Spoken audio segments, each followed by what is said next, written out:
Oh yeah, we're live on YouTube. Very cool. What's I'm gonna up? read the Don't stuff say on your anything you wall. regret forever. Oh, Scarface. What'd you say? Scarface. Box set. Oh yeah. You know what I'm playing today over here? Coming What? to America. Oh, okay. Why not the Fury? Huh? I said, why not the Fury? It's like right there. Uh, I feel like movies that we'll probably cover. I don't want to play yet. You know what I True, mean? true. It's pretty That's much why I a. haven't played Phantasm because we're gonna do Phantasm at Oh some yeah, I point. wanted to do it sooner than later. I have the box set sitting in my dresser of my room, so let's look at Oh, it nice. too. My All favorite right. one is the third one in the series, but the first one's a classic. Oh yeah. For sure. For sure. Oh, I read one of What's his my name? favorites are. J.J. Abrams. Oh yeah, was inspired pretty heavily by it, wasn't he? Yeah, he named Lord Phasma after the series. Yeah. Did you get the movies in here? Oh shit, I haven't even done it yet. I've been so busy. I'm sorry. All right. Hold on, let Let's get me. that together. I'll just read them off to you. I'll look up some stuff. Let's do sci-fi, horror, Well, don't. Yeah, you write them down. comedy. Put them in the notes. Put them in the notes. You know where to No, put them. I'm I'm just gonna thinking out copy loud. the old stuff and move I'm it. typing into the browser. 1984. Okay. Oh, I haven't. Have I recommended Repo Man? Um, fuck, I don't remember. I feel like I always recommend the same shit over and over. No, I think you're pretty good about not doing that. But so, I mean, this is pre-recorded podcast because I haven't gotten to use the app yet. But FizMe, the app, like the people that I talk to, they when I was talking to them, I was like, you know what, this actually would be a great way because they're going to be doing like cataloging, like you can catalog what you have, what you watch, whatever. Yeah. And I was like, that would be a good way for us to, on a weekly basis, make sure we're keeping track of all the stuff that we're I hope I'm recommending. able to use the account same as you. Yeah, I mean, I think so. I think you will be able to. No, I'm just joking because that's what happened with the other one. Mm. Alright, so put Raping Man. Alright, so that is 1984, but who's the director? Harambe Jacobs. I'm joking. It's even funnier than that. His last name's Cox. Nice. Dick Cox? No, Alex Cox. Oh.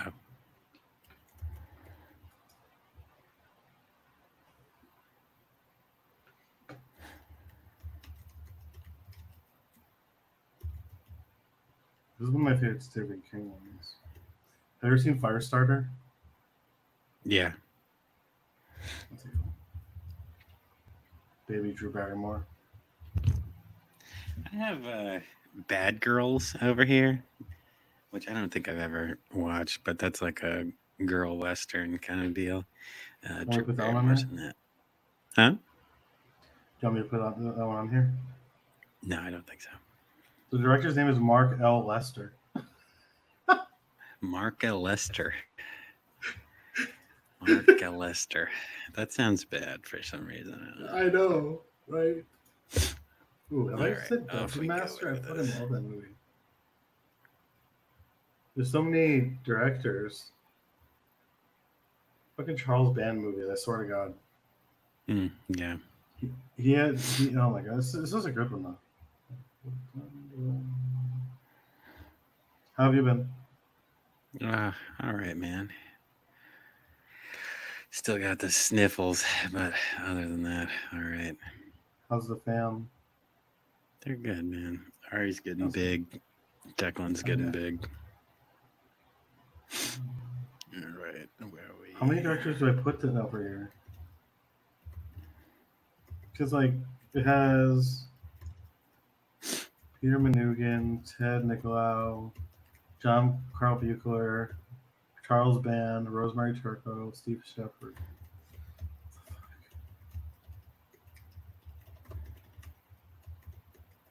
My next door neighbor, or my upstairs neighbor, put out the skeleton again.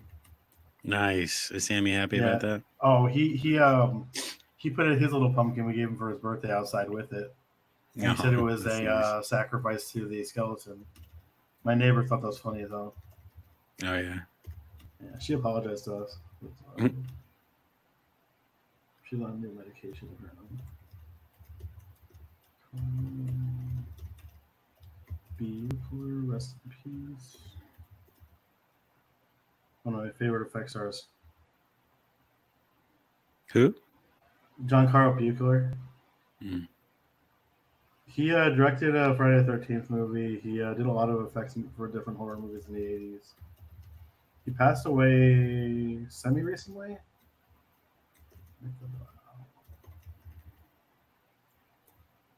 Charles. So that's 3. Do you want to pick the children's movie? Did we already do Matilda once? I think we did. I think we might have. But Danny DeVito directed that, right? Yeah, I think so. What do I have back here? I was just telling Kate, you're going to not believe this. I don't like that movie, believe it or not. It's the cake eating scene. It fucks everybody up. No, it's just, no, it's not even that. It's just like I never liked it. I don't know. Mm. It's not a movie Let's I do liked Free when I was a Willy. kid. Okay. I got Free Willy back here. Your mom. Wait, Robot Jocks came out in 1990? Stuart Gordon. I want to do an episode on him. I feel like we always do like his movies. Who? Stuart Gordon. Oh yeah.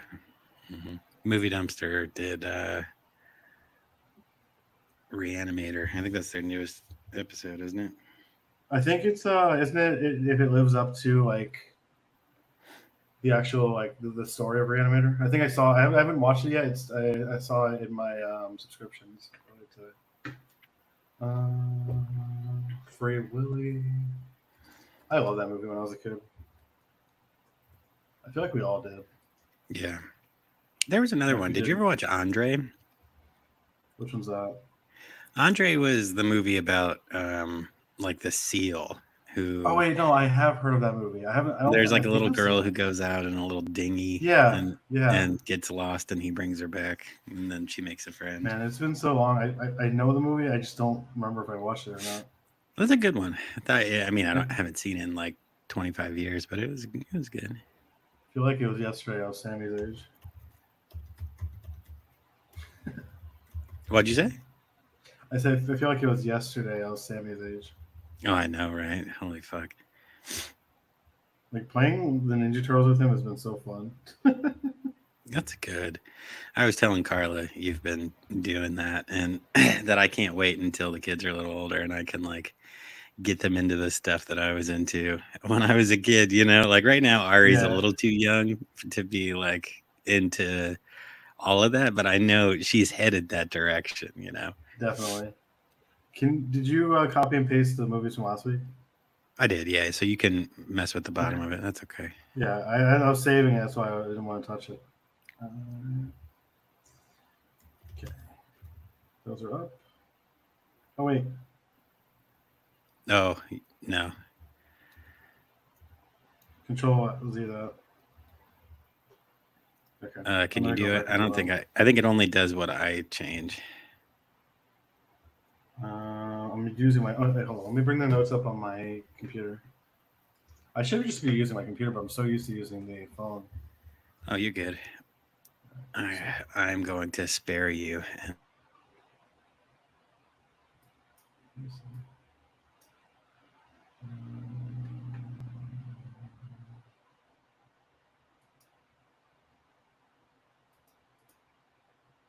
Where do I find that? Oh wait, hold on.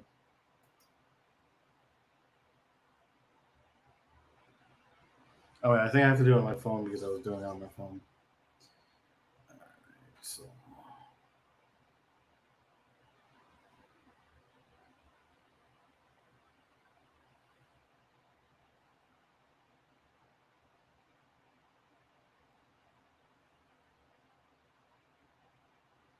Why is it?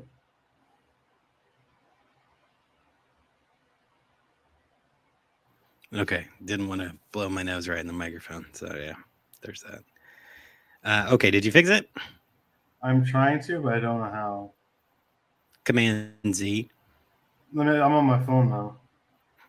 Yeah, but you won't. Oh wait, hold on. Edits. Okay, it's Wherever on. you were typing, you'll have to just hit Command Z.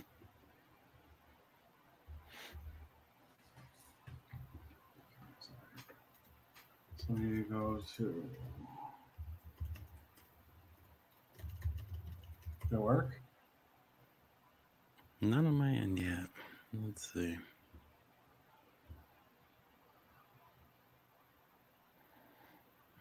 Shit. Hold on. I remember there was a way of doing it on my phone.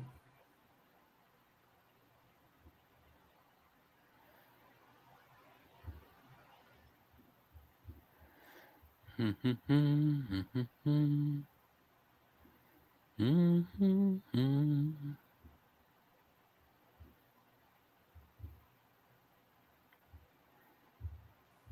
I don't remember how to. Oh, no. Wait. Do I still have it from? There we go. I don't have it in my notes. Oh, wait, recently Okay. deleted. Recently deleted. Oh, I have it right here. I have it in my recently deleted. Okay, cool. I'll just copy and paste it. Thanks, bud. I was like, I have my notes up on my screen. It's better than. Okay. Copy. I love this computer. Yeah, it looks good. Your camera quality is very nice. Yeah, it's the new iMac from last year with the what do they call it? The M3 chip in it. Nice. See, I feel like you need to pick up doing editing and video production. I was thinking that too, honestly. I just need to learn how to do it first. Okay. Copy and paste that. I mean, I have enough time. I could definitely do it like when she's sleeping. So, Yeah. so let me go all the way to the bottom.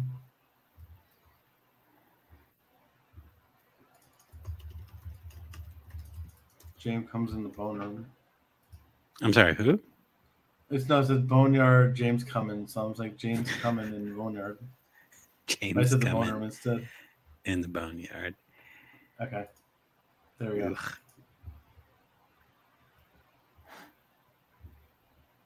All right. Thank God I found that. Okay.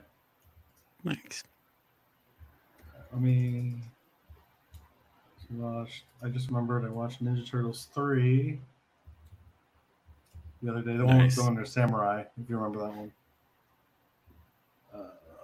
And then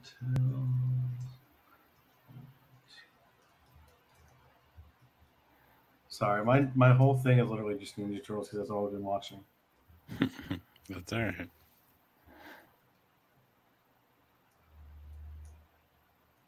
Oh, god damn it. It's another person What? named Thom. Ugh. Thumb Everhard. Thom Eberhardt. Oh, I have something I don't funny know why to that tell name you. So, bothers me so much. Like, I you just know how can't. people Thom? like cry about things being Thom? woke?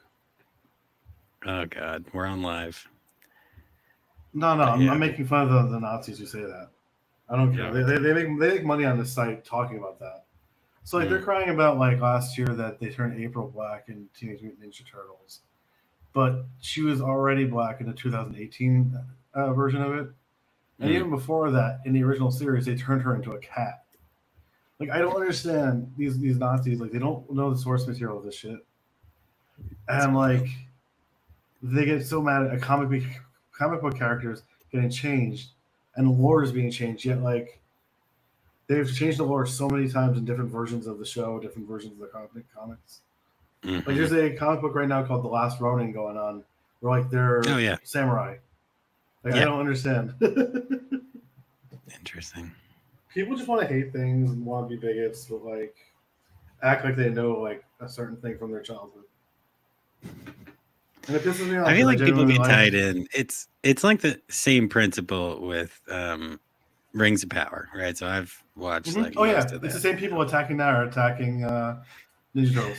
Or people with the same mentality. No, So no, I mean like like literally the same accounts on YouTube will have the same videos for that too. okay, sure. No, but even outside of people who are being like bigots, as you said, it's just a general mentality of like gatekeeping as well. So like people get mad on like I follow Lord of the Rings subreddits and like Mm-hmm. Facebook pages and stuff because I really like the content, you know. Not the Ninja Turtles one. And right. And there are people who complain about every aspect of Rings of Mm-hmm. Power, not just because like okay you have like black characters now, but there are people who complain because Galadriel isn't as I was just gonna majestic as say, yeah, she's that was another supposed big to one I be, saw. right? She's too Or tough for to be a queen, right? Or right, or princess, I mean. Yeah. Elrond is a little biatch when he's supposed to be super powerful, and I'm like, okay, well, you know, this was She like fought in three battle in the thousand book, though, years right? before what? She fought in the battles in the book, though. Right. So this is like Yeah. 3,000. This is like 3,000 years before Mm-hmm. anything in the books happen at all.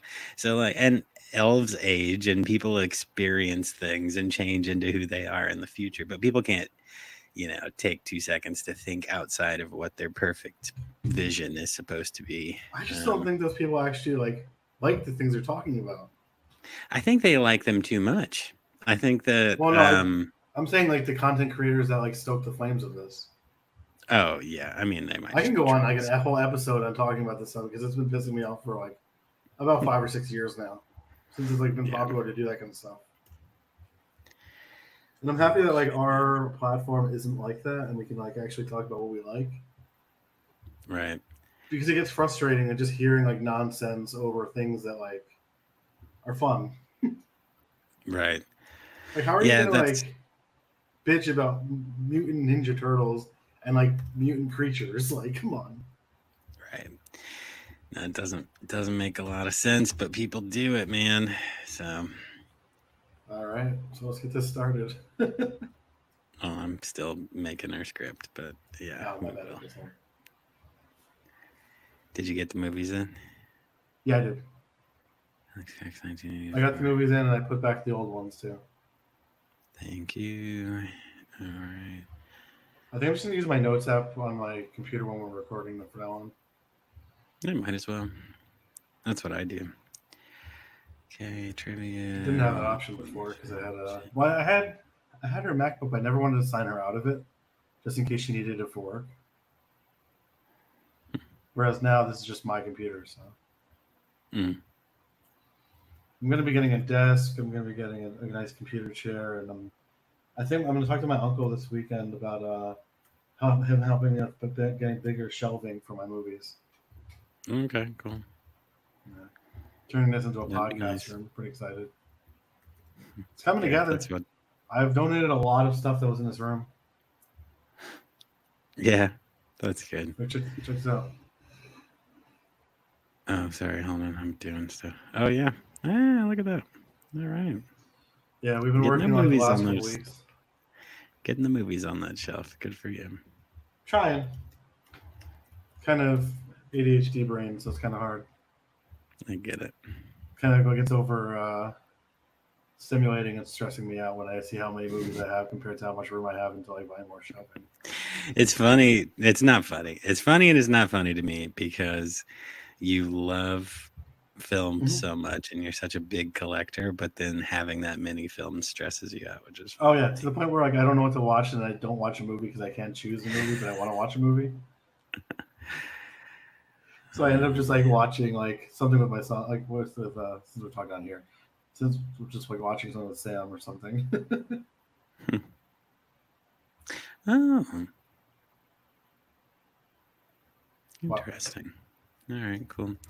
Got some trivia. We'll get some trivia notes in there. Tomatoes.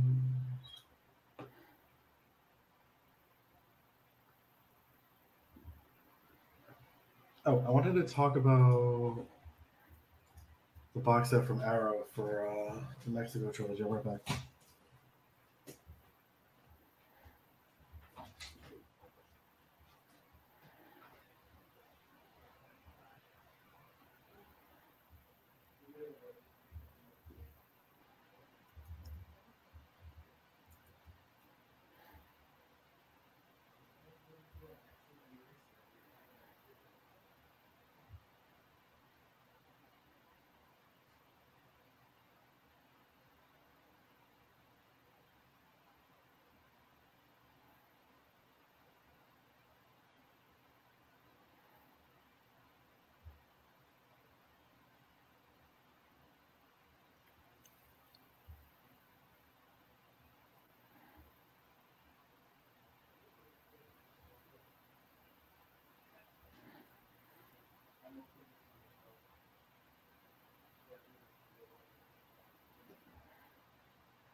Sorry about that.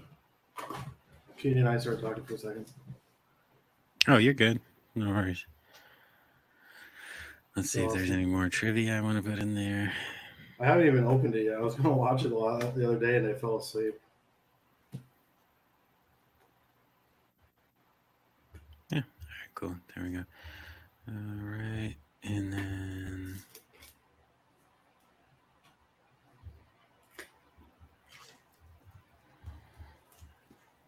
Okay. Got trivia. Got legacy.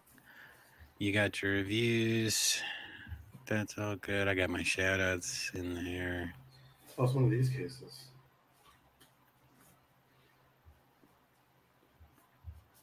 I wonder when Arrow switched to doing these.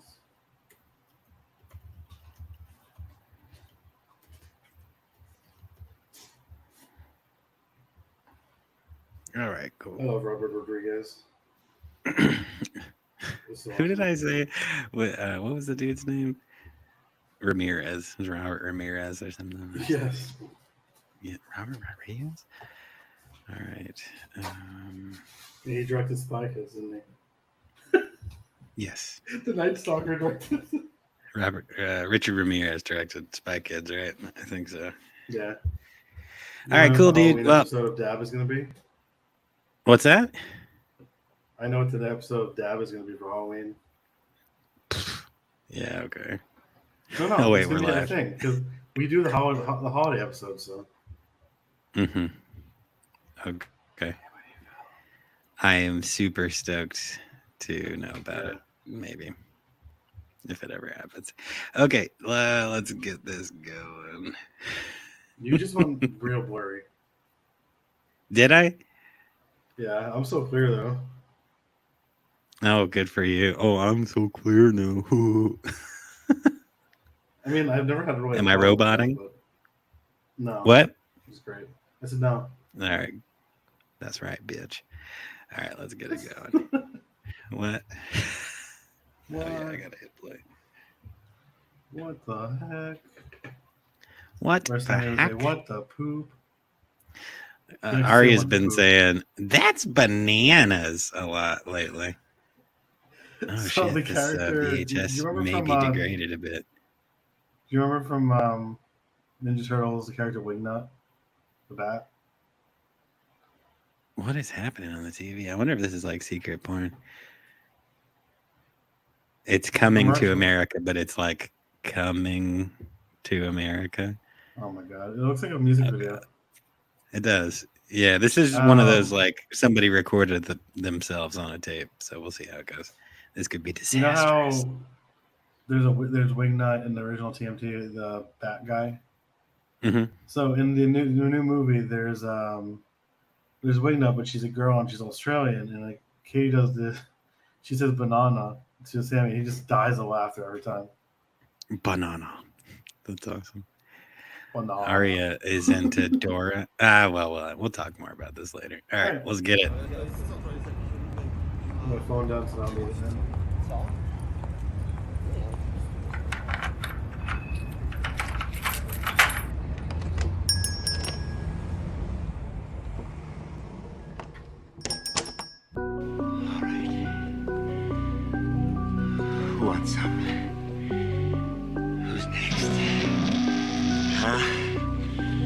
buddy. Who wants some? I am the devil, and I am here to do the devil's work. We all go a little mad sometimes.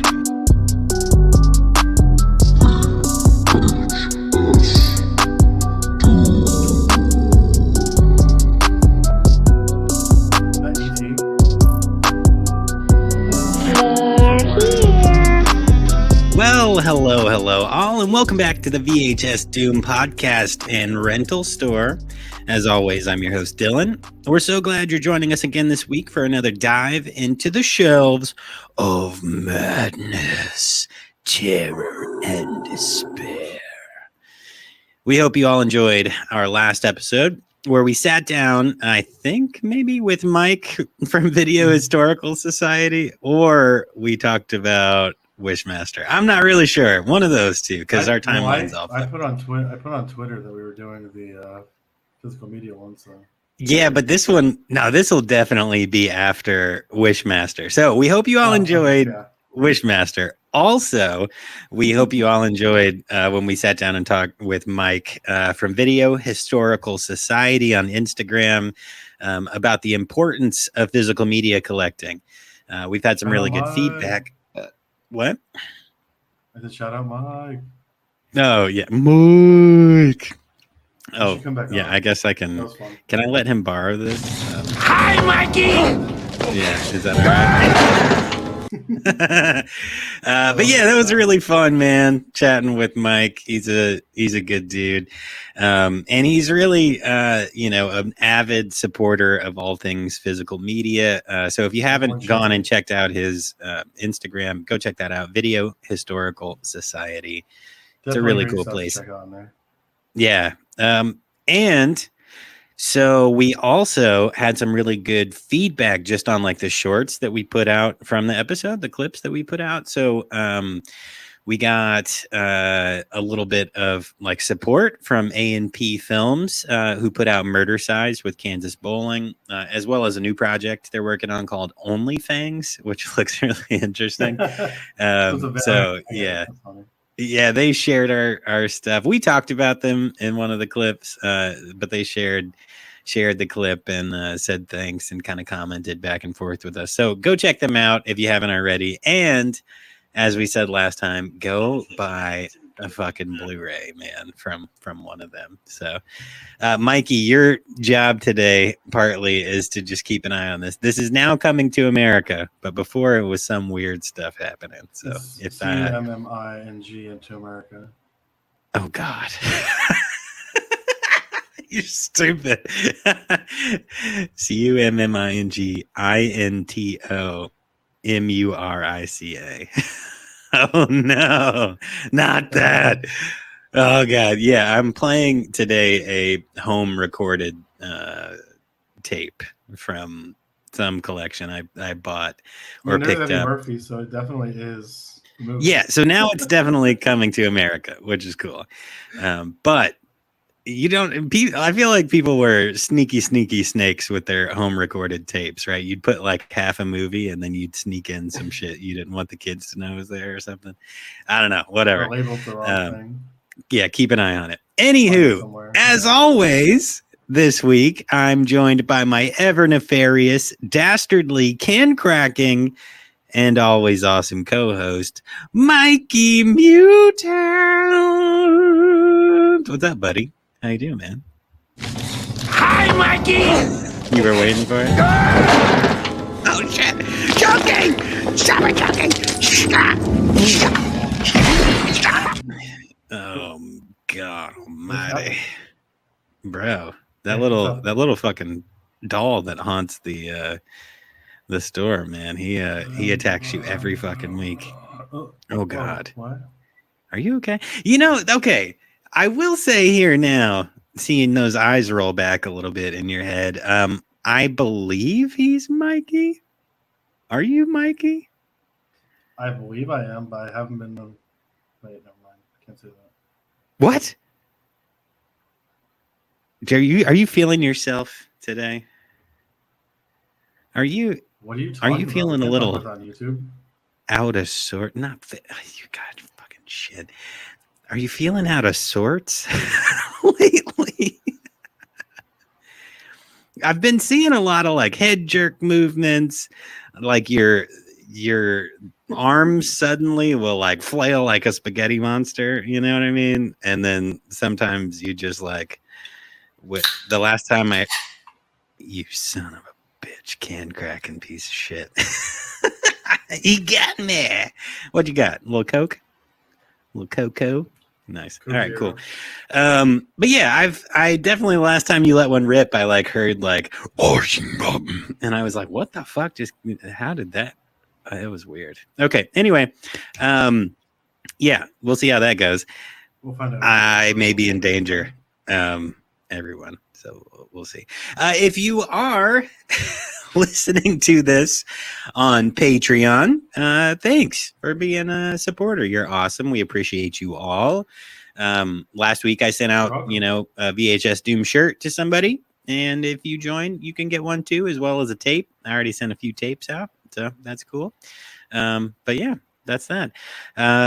And if you haven't joined our Patreon and you're interested in doing so, head on over to patreon.com and find the VHS Doom podcast. We're no longer an adults only Patreon, which for a while they thought we were showing our genitalia, but we're not. Okay. All right. I'm going to need you to get closer to the mic when you do all of these little lines, because sometimes I don't hear them. Yeah, no, I know. You're going to have to be like, genitalia. That way I hear it a little bit more. Is that better? Yeah, you're fine. You're fine. It's like there are a lot of times where in like post-production when I'm going through and like editing, I'll hear it and I'm like, oh, I didn't even laugh at that. That's so fucking funny. Anyway. All right. Because there's usually a delay. Maybe. Yeah. Oh, I'm getting fiber in the neighborhood, everybody. Cool shit, man. Yes, they were laying the lines. They were laying the pipe as of yesterday. Clap, clap, clap, clap, clap, clap, clap. Yeah, clappity clap, clap, clap, clap, clap, clap. For sure. Yeah. Okay. If you haven't already, please subscribe wherever you're listening to the show, whether Spotify, Apple, YouTube Music, whatever. It goes a long way to help us out and get us in front of more people, which is awesome. So hit the little subscribe button. And if you haven't left us a rating, please, God, stop making me beg. No, there have been a couple people who've left us ratings over the last couple of weeks, and we really appreciate you. If you haven't, just hit the little star, man. It's super easy. Like click, clack. You don't have to write anything. You don't. Let us know what you think, with a 5-star, 4-star, 2-star, 1-star, 3.5. I don't fucking know. I don't care. Just whatever. Just leave us something. All right, cool.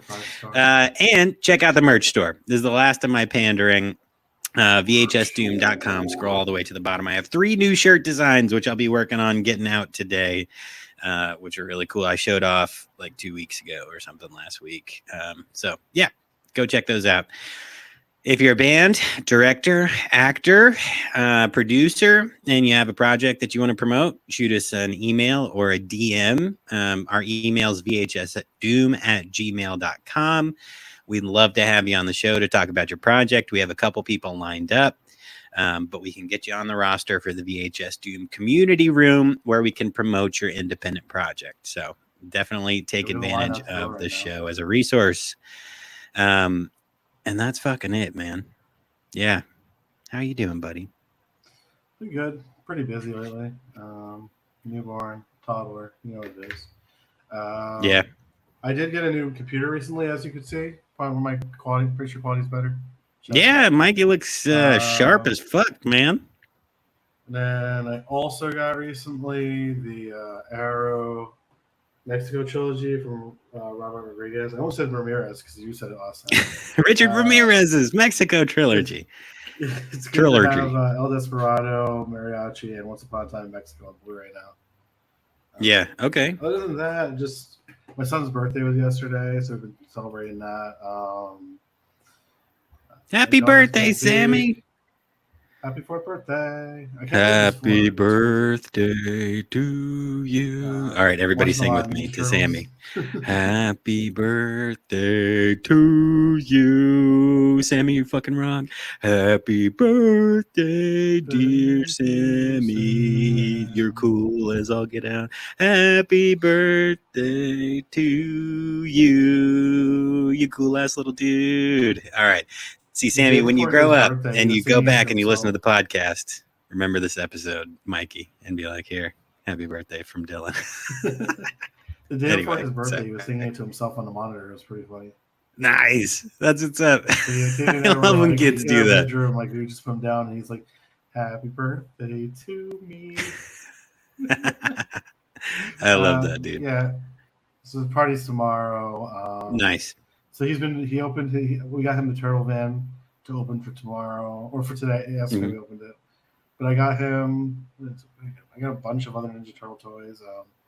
He's excited for my dad because my dad got him Shredder and he wanted Shredder for a while. So Dope.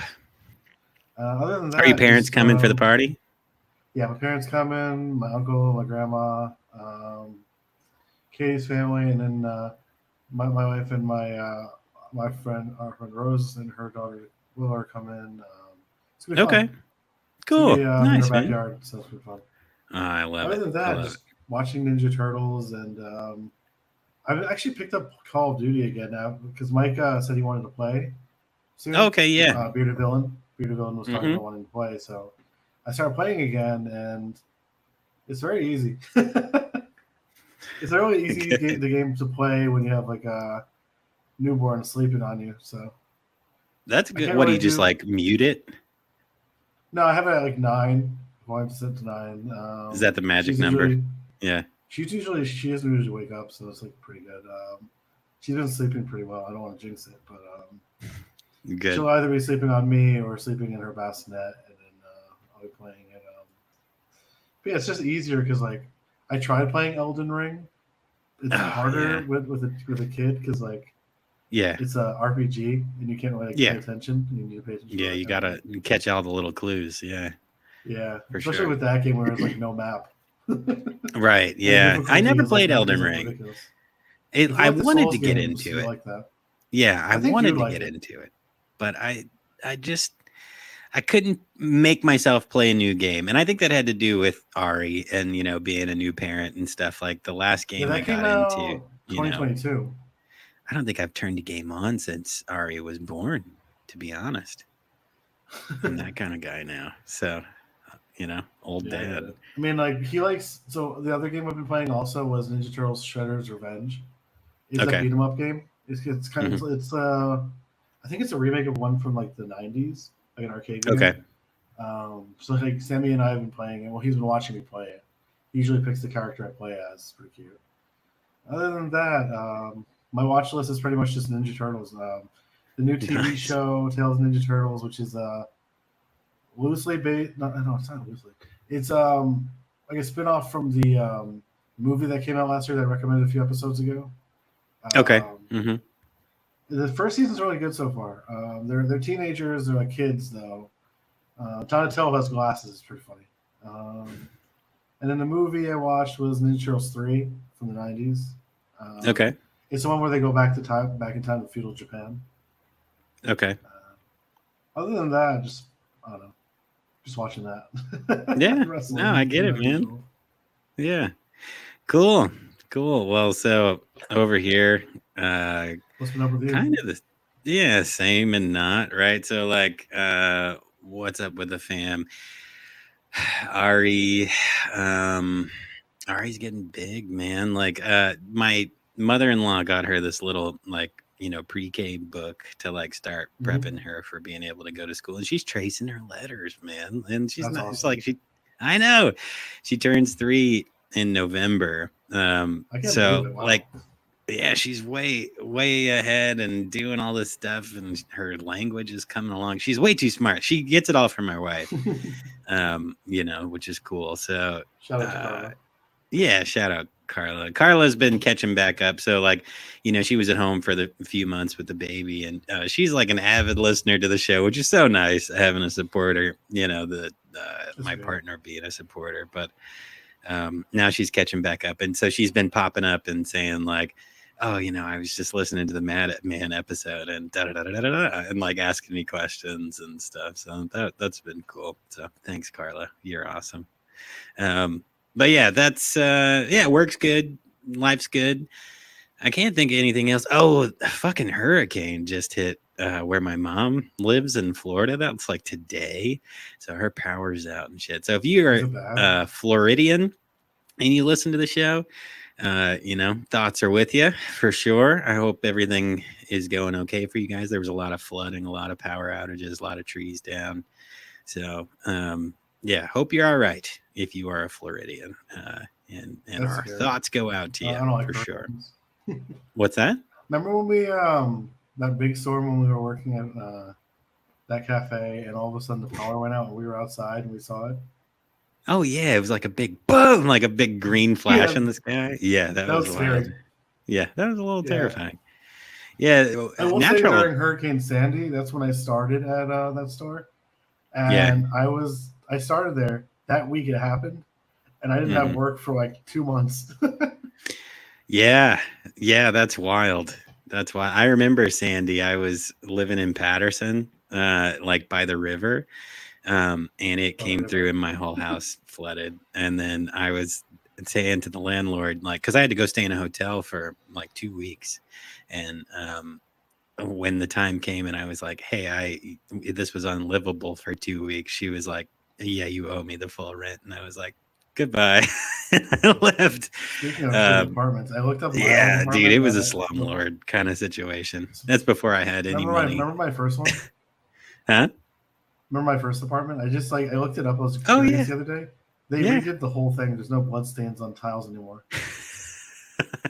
Yeah. It started from the bottom. Dude, No, we're stabbed here. his uncle to death. Actually, no, they stabbed each other to death. That's what it was. Who stabbed each other to death? An uncle and his nephew. Oh, they both died? Yeah, and then there See, was like a that's just domestic senseless. that happened in that house too. Yeah. I feel like Yeah. a battle to the death with stabbing implements, probably kitchen knives. Like, I mean, come on. It wasn't the kitchen. If you remember, the No? blood was near it was like rusted and bloody, like near the radiator. Oh, interesting. Yeah, right. Back to the show. Yeah. No, but Welcome. I was curious what the rent was, and like Right. I looked at pictures on Zillow, and like Probably it's like completely just, $3,000 a month, up. right? Oh no, Yeah. it's like 1,800. But like when I was living there, it was like 650. God damn, that's wild. Because like it's in Hartford, so like it wasn't. All right. That's Hey, hold on 1 second. I gotta pop open my blinds over here. It's a little like overcast today, so my light's getting weird. So hold on 1 second. How's Okay. my lighting? Because I have my lights You look off, great. so- Yeah, it's good, man.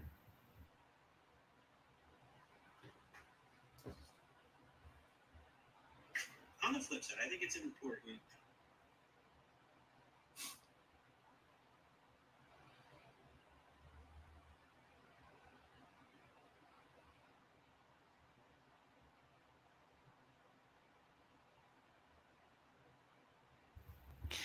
Yeah, I feel like I take my studio setup so seriously now. So I'm like, oh, I'm trying to. Yeah. As you can see, I put some stuff behind me. I have the Yeah, K-Man yeah, thing, it's the good. tapes there, the posters in the back, and then some graphic novels Nice. over there. Yeah. Cool. So what did I watch? I guess I should get to that since we're on like It's the funny. tangents. I was all like Mutant Ninja Turtles like show and movie, and you were. Oh, I know. It's his theme. We're all Yeah. on the same shit. It's like, all right. So this week, I finished up my annual-ish rewatch of the Lord of the Rings movie series by Peter Jackson. So I finished The Return of the King. 2003 by Peter Jackson, obviously. And really, I like watching the prequel of Dead Alive / Brain Dead, but that's, I add that in every now and again. And then Bad Taste, I'm like, oh yeah, that's where the Hobbits came from, right? I don't know, whatever. What about Meet the Anyway, Feebles? and then Is that where the Hobbits come from? yeah, the stores. Yeah, they were made from soup and drank by Peter Jackson. They looked like vomit, and then he shat them out, and then that's where the stores came from. stewers. Anywho, yes. So I watched that, finished that up. Yay, annual rewatch, cool stuff. And then I'm not a hater, so I watched Rings of Power as well. I think the last episode or second to last Go back over and talk comes about the out beginning. today, but I've watched all of that. I'm a big fan. I've said this so many times on the show. I'm a big Tolkien fan, so anything that's set in his universe, I'm going to check it out. And Rings of Power, it's the setting, right? There are stories that you may or may not agree with. If you're a piece of shit, you know why you don't like stuff. And I know, and I'm looking at you. But if you just have a problem with the story, whatever, that's personal opinion. But leave everybody alone. What are you mumbling about? Every 5 seconds, I'm just talking and I hear you, and I don't know what you're saying. So if you want to wait until there's a break in conversation to tell me what you're saying, that'd be cool. What I said was, they're Nazis coming. They're not welcome in our store. Okay. All right. Yes.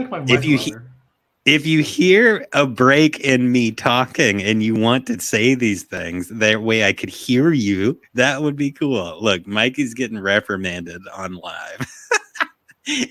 Holy shit. He went dark. No, I'm trying to fix my. I'm trying to see if I can. Wait, no, why is it? Hold on. It switched my. Are you on your headphones or something?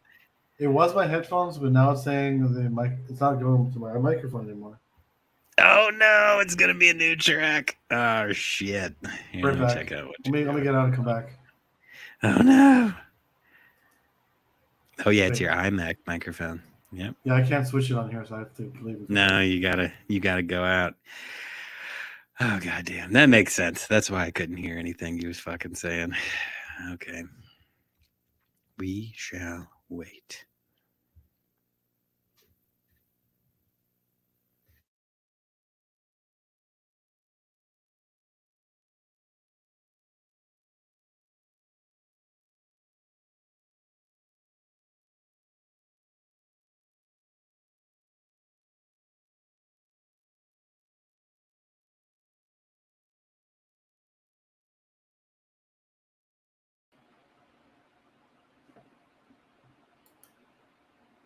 Hello?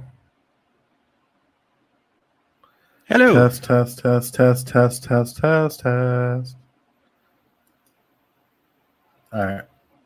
right, you sound so much better. I'm glad you did that because I was really starting to get annoyed about like just hearing. It was plugged in. That's the weirdest part. I think it just switched on its own. It does that. You got to check it before you log in on, like when you go to sign in with your name and everything. I thought it was. That's the weirdest part. Yeah, it was set to your MacBook microphone, and that happens to me every now and again. That's why you thought I was mumbling when I was talking. Okay. Yes, and I was starting to be like, "Why won't you speak up?" So what I was trying to say was, when you're talking about Rings of Power, is those Nazis are not welcome in our store, and they can eat a dick. Oh yes, okay, yes, agreed. All right. So, oh my God, what I was saying, this is going to be so hard to edit. So we'll go from there. Okay, what I was saying was, if you're a hater because you just don't like the story, you don't agree with it, fuck off and keep your opinion to yourself. There's so much hate on every platform. Facebook stuff, like Twitter, there's hate on, or X, there's hate on Reddit, all about the show and people not liking how the characters are developed. This was 3,000 years before the shit that you know. So you're like, why is Galadriel such a bitch? Well, because she's a baby, 3,000 years younger than she was, and she literally just got the fucking ring. So fuck off. I don't know. It makes me very mad because I can't watch the show and just have people shut up about it. It's funny. The Reddit for Ninja Turtles is like so much better than the YouTube. Like people are crying about like them changing the race of April in the movie from last year, right? Saying the movie went broke when the movie had a budget of 70 million and it made 170 million. People are just haters to hate, man. They're like, it went woke and it went broke. I'm like, no, it has a sequel coming out next year, and a series right now. Right. Literally, you've never seen a dwarf woman in anything except this show. and people are like, why are they black? Like, shut the fuck up and just let the story exist. Like, you're so dumb. It's ridiculous. Anyway, all right. That's enough of my tirade. Calm the fuck down. Stop being a gatekeeper and let people enjoy what they're going to enjoy. No, there's some people Nobody who should be cares gatekeeped about out, your and Nazis opinion. should be gatekeeped out. Which is funny. I'm like, nobody cares about your opinion, and then we're here to talk our opinion about a movie. Yeah, but we're being positive about it. Right. And we invite you in. If you want to come in and talk about it, come As in long and as talk. you're not a cunt. Oh my God. We're on live. All right, calm down, you. It's okay if it's All right, not the well, that's beginning what of we the did. live, from what I heard. What's that? If it's not the first few minutes of a live on YouTube, you're good, from what I heard from TOS. Right. That's how they sneak in all the shit. Okay. Anyway, that's what we did. That's what we fucking watched. And as always, as you know, every week, it's time to get you checked back in from the stuff we sent you home. I have an idea for what's going to happen. the Wishmaster episode. Okay. Zombie cops come back and raid the store. All right. Because that dream sequence? Yeah. Do we include any bits about your current condition, or do we kind of let that go for this episode? Because I like to space that whole secondary story out. We already did like a little bit in the beginning. Yeah. Yeah. Okay. We'll let that be this week. We don't have to get too far into that. So, all right, cool. So zombie cops come in, and then what? They raid the store again and they attack you. Not you, but like you, the deformed person now. What is he now? You deformed zombie man with like only a face. Is he just a head again? Do they take his head again? They confiscate and his then we body find again. out the whole reason the cops keep taking Hugh's head is because they're face effing him. No. And they're like, we need our jar. No, back. because they keep forgetting. So you keeps forgetting the number for a food place to get delivery, and he keeps calling the zombie cops. Oh God. Okay. All right. I'm cool with that. Oh my God, this is a problem. All right, hold on. This. Okie dokie, artichokes.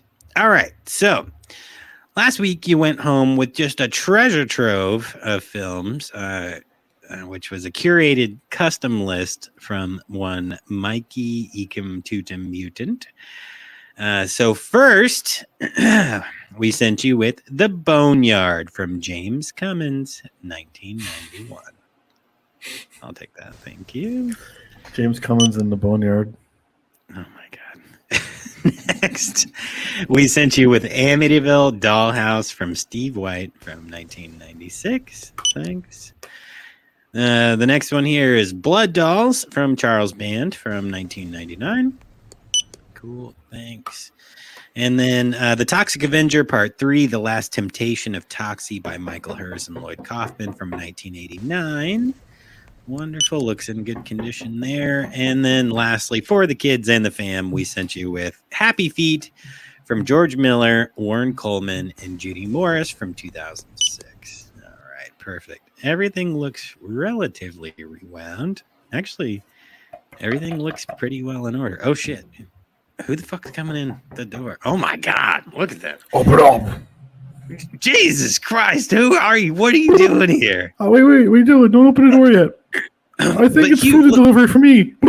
Oh, God! Where are you ordering from?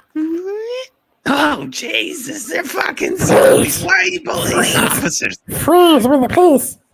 Okay, all right. My hands are up. What the? I'm taking your face now, bitch. Taking the face? No, not you. No. Yeah, they just left. Hugh has been taken again by the ZPD. What the fuck is the ZPD keep coming here for? So I found out. I looked at his phone because he's not here now. He left his phone here. He said it was food delivery. Yeah, he has the zombie police in his phone as the food place. It just says food place. And it looks like he's been calling them all week. No. And he has a text message from them saying, leave us alone. And it says, I need my chicken now. Oh no. So I need my chicken now. He got demanding. better him than Oh, me this no. week. This is the second time that he's been taken by the ZPD. And there will be forever. What? What the fuck are you? What is your face What? doing? I'm in danger. Okay. Well, so thanks for returning all the videos like in good condition. Everything's rewound. We put it back on the shelf. Good to go. But I'm sorry, there's always something chaotic They left happening this. when you're here returning. What? Oh, you got a copy of Night of the Comet there on But an Blu-ray? updated copy of it, yeah. Weird. Somebody brought their nice Blu-ray and dropped it off. Thanks for the donation. Yeah, but it seems that Hugh has been abducted by the ZPD once again. This has happened once before, a long time ago, and I wish I could reference the actual episode number where Hugh was taken. But the last time Maniac they came Cop. in firing shots. It was This time- Maniac Cop. Maniac Cop, yeah, they came in firing, shots fired, and I fired back. But Destroyed the today, store. yeah, today I held off. I did not grab the shotgun, so that's good. But they did confiscate Hugh's head again after Mikey exploded forth from Hugh a couple weeks ago during Alien. He was left just as a face, it was still animated, so we put him back in his jar. We luckily still had the jar. But they came and took him. I wonder what they do with his head. Actually, I don't want to even think about it. Anyway, I think the same Okay. thing that happened in High Tension. I haven't seen High Tension. We got to cover it since we already covered it. There was a killer. I don't want to ruin it, but it's not ruining actually. He was skull fucking ahead, or they were skull fucking ahead. Well, Okay. I Do didn't. you want me to read the back of the box? I just picked it up. Oh God, yeah, that's a good transition. You're trying to get out of saying that. All right, yeah, let's take it away. Press play on French this movies, though. cult classic, Night of the Comet. Press play, bitch. Oh, you. Press play. All right, cool. All right. Mikey, take it away with the back of that box. So I love this quote they have from Variety on top of it before I get into it. It says, "Night of the Living Dead meets Valley Girl," Okay. which I think All right. pretty good. It's the Yep. first comet to buzz the planet in 65 million years, except one. Everyone seems to be celebrating its imminent arrival. Everyone, that is, except for Regina Belmont and her younger sister Samantha, two Valley girls who care more about fashion trends than celestial phenomenon. But up until daybreak, when the girls discover they are the only residents of LA whom the comet hasn't vaporized or turned to zombies. They do what all Nice. good Valley girls do, and they go shopping. But their day is mauling threatened becomes a day of mauling. Oh, I see what they did there. I'll read that again. Sorry. That was a weird sentence. But when their day of mauling threatens to become a day of mauling, these girls flee with their zombie killers. Yeah. What? These girls flee with their zombie killers, blood-seeking scientists in hot pursuit. That's weird. Yes. What a weird sentence. Yes. Sorry. Oh, you're good. That's all right. I didn't realize it was a pun and like mauling, like going to the mall and then like getting mauled. They be punny. Yes, they're punny. Yeah. All right. Cool. Well, thank you, sir. So, Night of the Comet is a 1984 American science fiction comedy horror film. And I have something stuck in my throat. No. Zombie cop semen. That's fucked up. You're fucked up for that. They weren't like they didn't have their pants down or something. I don't know what you're talking about, but okay. Yeah. So, Night of the Comet is a 1984 American science fiction comedy horror film written and directed by I Tom. think it's pronounced Tom. Yeah. People who Spelled have the Thom. name Tom, but it's spelled Thom. I just want to call him Thom, and I know that's not right. I Doesn't don't the get it. singer of What band is it? Shit. They do I'm a Creep. I'm a creep. What's their name? I just forgot it. Oh my I'm god. a weirdo. Listen to Bother Me. What the hell am I doing here? I don't belong here. No. Radiohead? No. Radiohead, okay. Is it I haven't Tom? listened Is to that him his in like name? 20 years. Yeah, I think it's Tom. Is it? Let me find out. Yep, Thom Yorke. Or Tom York. Fuck! Isn't it with York with an E also? Yes, Yorkie. Thom Yorkie. That's his name. Stop naming your children Thom. Anyway. Oh, fuck. Oh my god. Okay, so this movie stars Catherine Mary You have fun Stewart. here. We do. Robert Beltran and Kelly Maroney as survivors of a comet that has turned most people into either dust or zombies.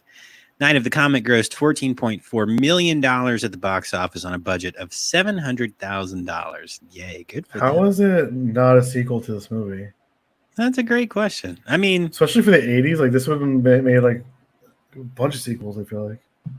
yeah, I don't know, man. I don't know. Maybe they were just happy with it and it was a one-off and they were just Especially with the way that this ends. rewrite or write everything again. Although there is news on a remake.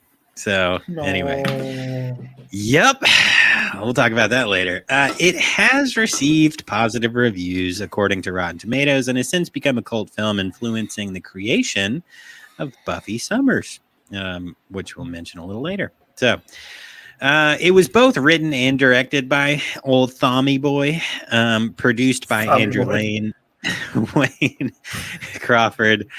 It was edited by Fred Stafford, and the music was by David Richard Campbell. It released on November 16th, 1984, to a 95-minute runtime, and that's kind of all the extra info. So, yeah. All right, so this week we're going to go through the plot, and then we'll talk our notes and move on into some production stuff. So, here we go. Buckle up, bitch. The Earth is passing through the tail of a comet in an event which has not occurred in 65 My co-host just became Batman. years. Where is she? And coincided with the extinction event that wiped out the dinosaurs. Now it's Claw. It's Claw from Inspector Gadget.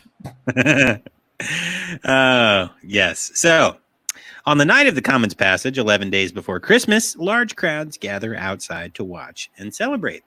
18-year-old Regina, who goes by Reggie Belmont, works at a movie theater in Southern California. She is annoyed to find the initials DMK have the 6th highest score on her favorite video game, Tempest. All the other scores are hers. Staying after the theater closes, she helps her boyfriend, projectionist named Larry Dupree, sneak back in so he can loan out a film reel for illegal duplication for his own profit. $110 to be exact, and he offered her 15 for a fling in the a little roll in the hay. Tisk tisk, Larry. Tisk tisk. Also, rolling the hay in 2024. Jesus, Stone.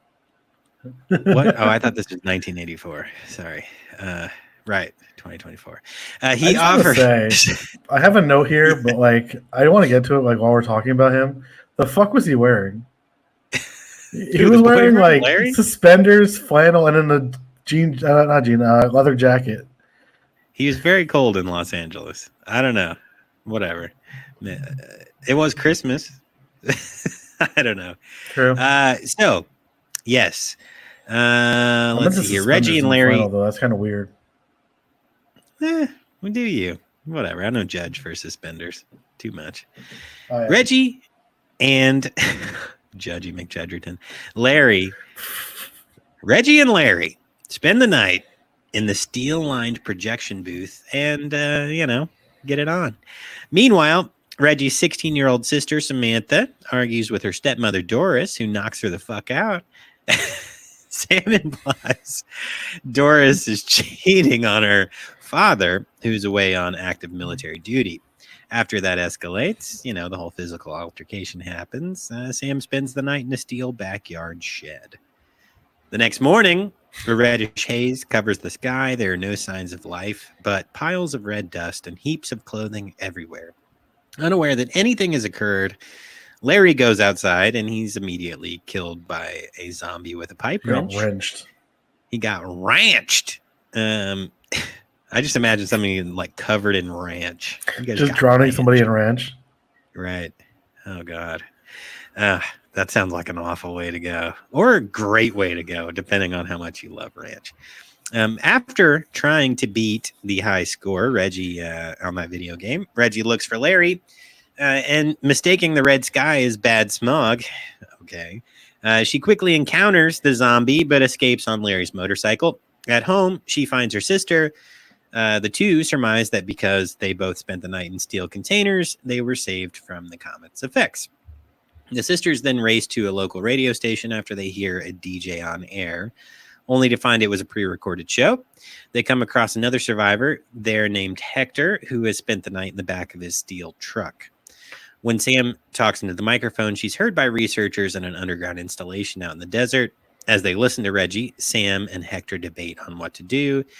The scientists note that the zombies, though less exposed to the comet, will eventually disintegrate into dust themselves. Hector leaves to check if any of his family survived, but promises to return as soon as possible. At this point, Reggie and Sam get bored waiting for the scientists, and, they grab some guns and go off for a shop at the mall.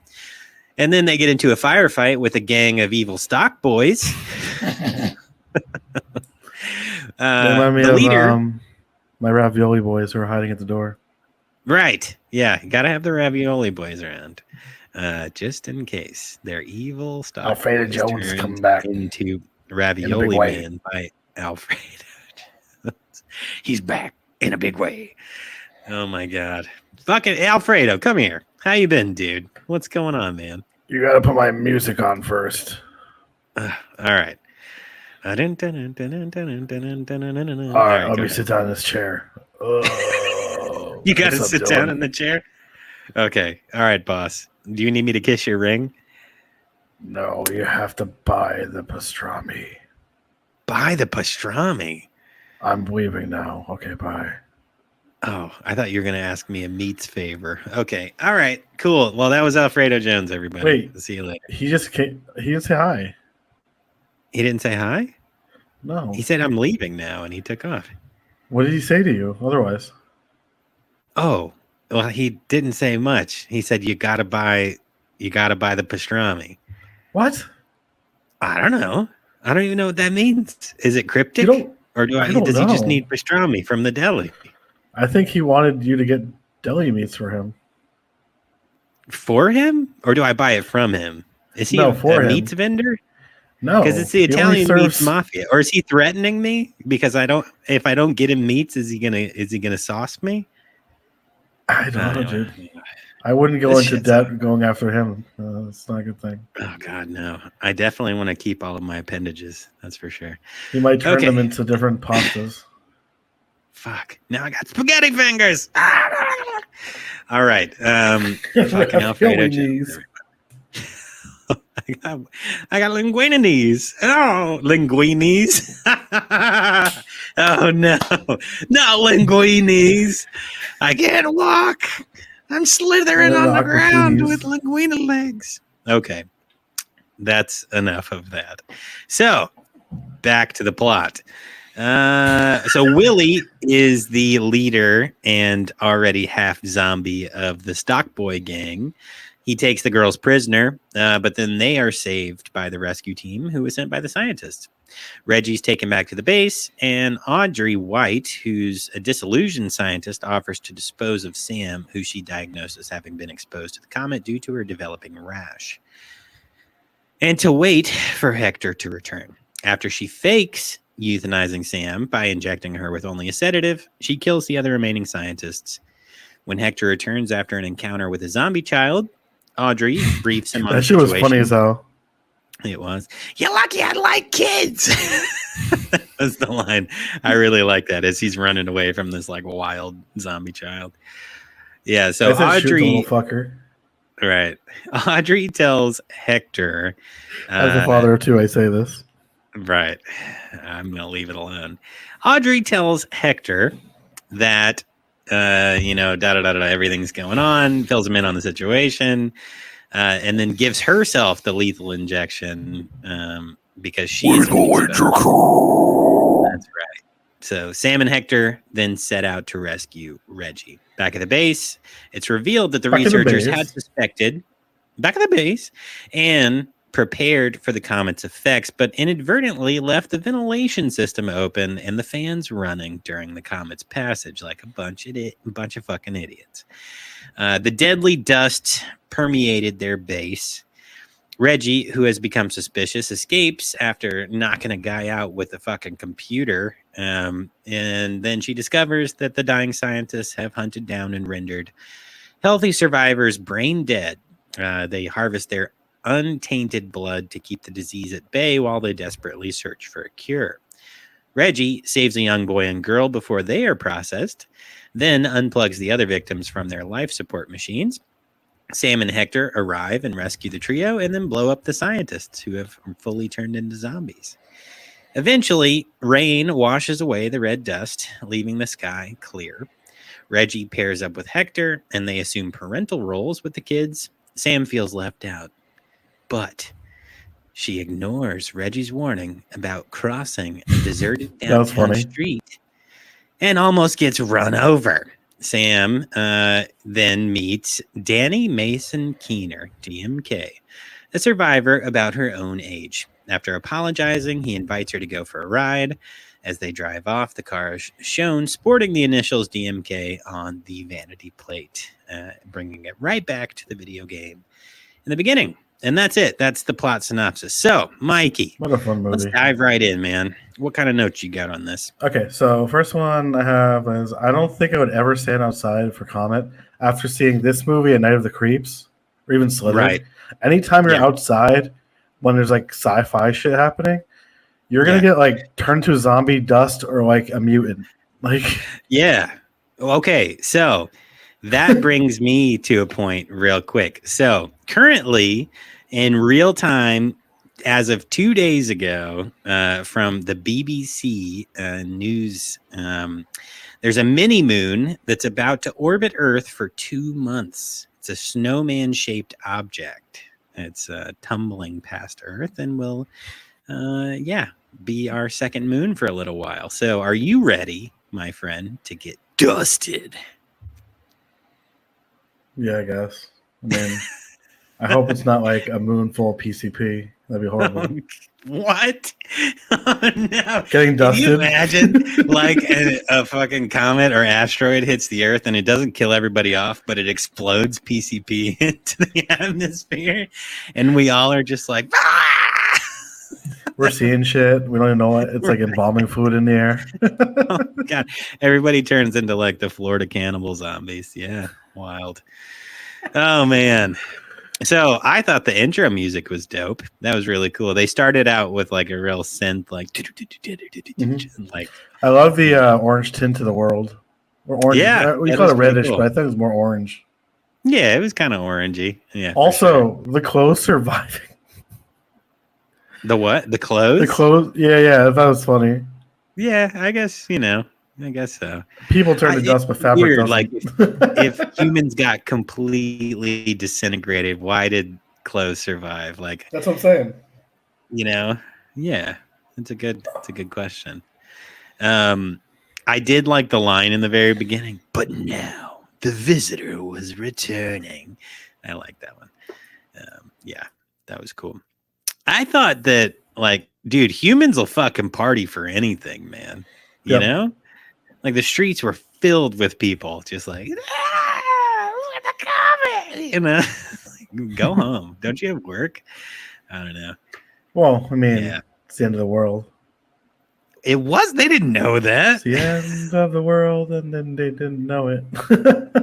It's the end of the world, and they don't know it. Yeah. All right. Cool. All right. What else you got? So I got people trying to. Okay, I already said it, but what the fuck was Larry wearing? It was like weird. You hating on suspenders? Yes. Honestly, okay. The next one is Honestly, I would love to stay in a movie theater during the apocalypse. Okay. Yeah. Honestly, though, I like the setup that the scientist military group had. I've always Like wanted my own underground? bunker. Yeah, I've always wanted my own bunker. Yeah. Okay. Okay. That would be cool. I said Larry got wrenched. And I thought it was funny that she went right back to the arcade game when she woke up, and then Right. she Yeah. also didn't question the dust and the clothing all over the ground. Was there dust and clothing on inside the movie theater? No, it was just outside. Just outside, right? Okay. Yeah. Yeah. Huh. Yeah. And I said again, the orange skyline is cool, honestly. Then I said, honestly, if I was in the situation, I would loot the stores too. Yeah. Yeah. You would just go get what you wanted for sure. I feel like though, so I got some thoughts on that, right? Well, later on, like at that point with the mall, I'm like, the mall is the worst fucking place you can ever go when you know there are zombies. I mean, the original Dawn of the Dead is literally that. Right. It's consumer, but especially in the 80s, malls were like the place to go. You know, I think it was a scientist. She said this mall is like the tomb of consumerism. I like that. You're right. Whatever that line was. Yeah, no, that's a good line. There were a couple. There were like some clever lines throughout this. Oh, yeah, so I in have the beginning, in the beginning, some of one of mine, the like manager of the theater just says, like, after he's talking to her and she goes up to meet Larry in the booth, he's like, he's been doing to me what he's been doing to her in the booth. So I'm assuming he meant fucking him over, right? I don't know. Yeah, I think he so. was like, he was telling Reggie, stay away from Larry. He's been doing to me what he's been doing to her. Long Dick Larry. Yeah. Yeah. Well, did you just call him Long Dick Larry? Is that what you just said? Did you say Long Dick Larry? Yeah, well, I have our newest character here at VHS Doom. Long Dick Larry coming on down. He's going to be like a country boy, you know, with like a fucking cowboy hat. And you're going to have to voice him. So figure that out. He always gets adult movies. Right. He's Pamela's favorite customer because he just goes right His to the back. His first one he picks up is Coming to America. Oh my God. Coming in America. Yeah. Long Dick Larry. There we go. Every day here it's something new and I love it. Okay. Oh, okay. Continuing.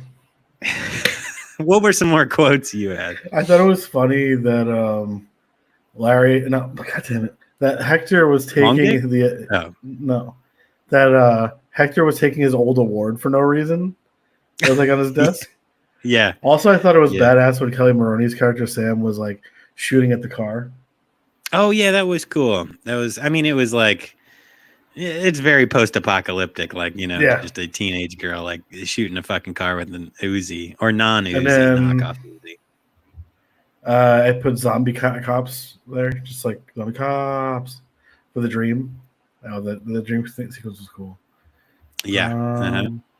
Then I said zombie kid, shoot the little fucker in the head. I said I feel like the scene in the when they're looting the store was like Dawn of the Dead. It kind of reminded me of. Yeah. Mm-hmm. And then girls, I put girls just want to have fun. Yes. Oh, and the last one for that, so I'll let you go with yours. They missed every shot, and they just kept shooting after she ran. Yeah. Yes. She would literally just run, like and they were just shooting after it. I mean, yeah. Okay. There were some. I had some. Yeah. I'll just jump in with what I got here. So, in the beginning, the stepmom punched Sam so hard she fucking rolled. Did you catch that? She like blah, blah, and the girl like rolled back into the fucking TV. That she had a right hook. I also liked the 80s graphics for like the Comet Sky. It was very cool the way they did that. So there's some trivia later for this. I think I mentioned, but all of the stoplights are red. all of them. Like in the beginning, when they're showing every single street, every single light is red. Come to find out, they did use actual shots of Los Angeles for this movie. And to get no traffic, they had to work out, like, they're filming with the police. Police would stop all of the traffic. So I'm assuming they turned all of the lights red, like, using controls to do that, to keep people stopped. And then they would shoot. So that may be why. But I just found that interesting. Like, every single light was red. It was like Thanos snapped when I saw everybody dust. But the clothes would disappear too, though. That's true. That's true. Because when Thanos snaps, everything just disappears. Yeah, you're right. Well, and there was no love interest for him to do it for, like he did in the comics. Yeah. There was a Death Race 2000 poster in the theater as she opened the door. I saw that. Shout out to Corman, rest in peace. Yep, rest in peace for sure. It wasn't that also Carradine and Stallone? Fucking David Carradine's hair, man, bringing it back. And the way he went out of this world. How did he die? Jerking off. Did he? We've talked about this. Autoerotic asphyxiation. Yeah. Autoerotic asphyxiation in some Asian country. David Carradine. He killed Bill. Yep. Yeah. He killed that Billy and then died. All right. So, moving on. Oh my God. Who doesn't react to a bloody pipe wrench with a bit more suspicion?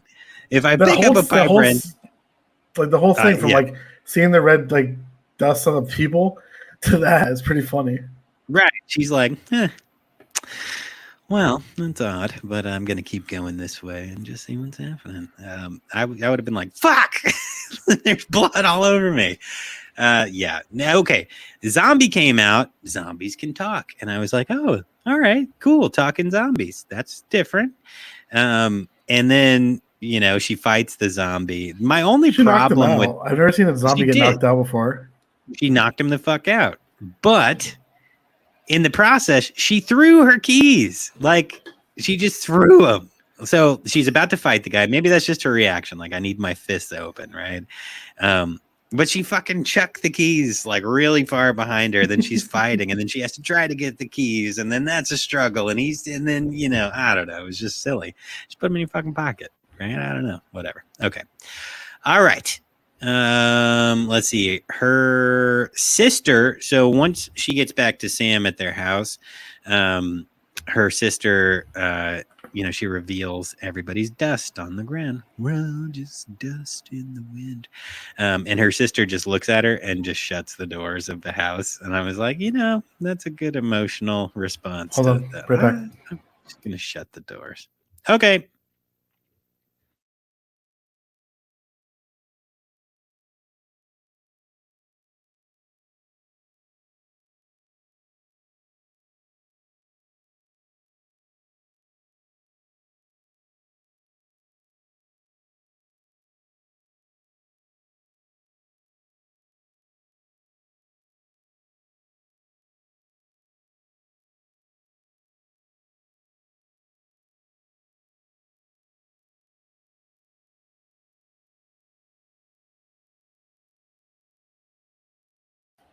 I'm back.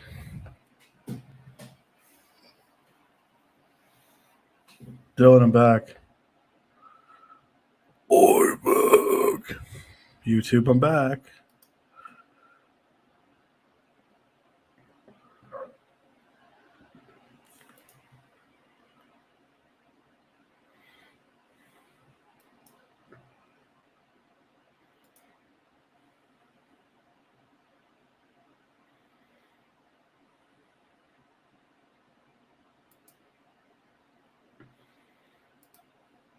Hey, Dylan, I'm back.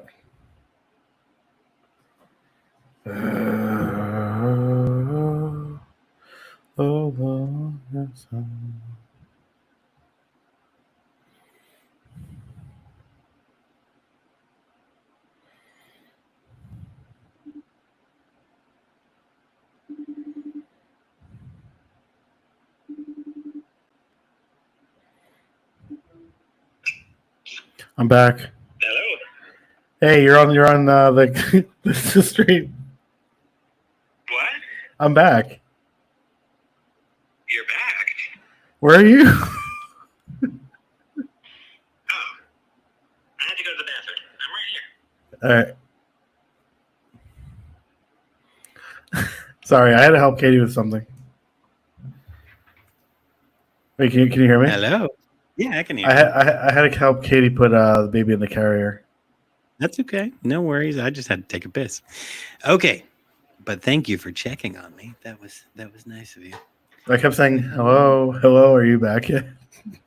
No, I died and returned. Yeah. So where are we? Okay, so I was talking about the big emotional response that Sam had, which was essentially just denial. So that was cool. Oh, you know what? Skipping back a little bit, Tempest is a 1981 arcade game by Atari, which was designed and programmed by David Thurer. It takes place in a three-dimensional surface divided into lanes, sometimes as a closed tube and viewed from one end. So that was an actual arcade game that they used. So that's cool. FYI. All right. I thought that the radio station was wild. I feel like my dad worked in radio for a long time. So when I was a kid, like I spent time in radio stations, and he even had me record like intros for him and stuff. You're listening to my dad, Paul Crutcher, on WTTL. Like he still has some of those files and stuff. No radio station I've ever been in looked like that. That was fucking wild. It was like all neon lights and like weirdly shaped couches and stuff. I love it. Whatever. Yeah, it was a cool setting though. And that was a note I put later. All of these like settings and the set designs are really cool. I love all the neon. Reggie made a comment about date night in the barrio, which was kind of racist. Just saying. That was kind of fucked up. Oh, I mean, like Sam says the F slur like in it too. Oh, she's saying that if he's gay or not. Yes, right. Later in the mall. So they were not holding back on racism nor bigotry.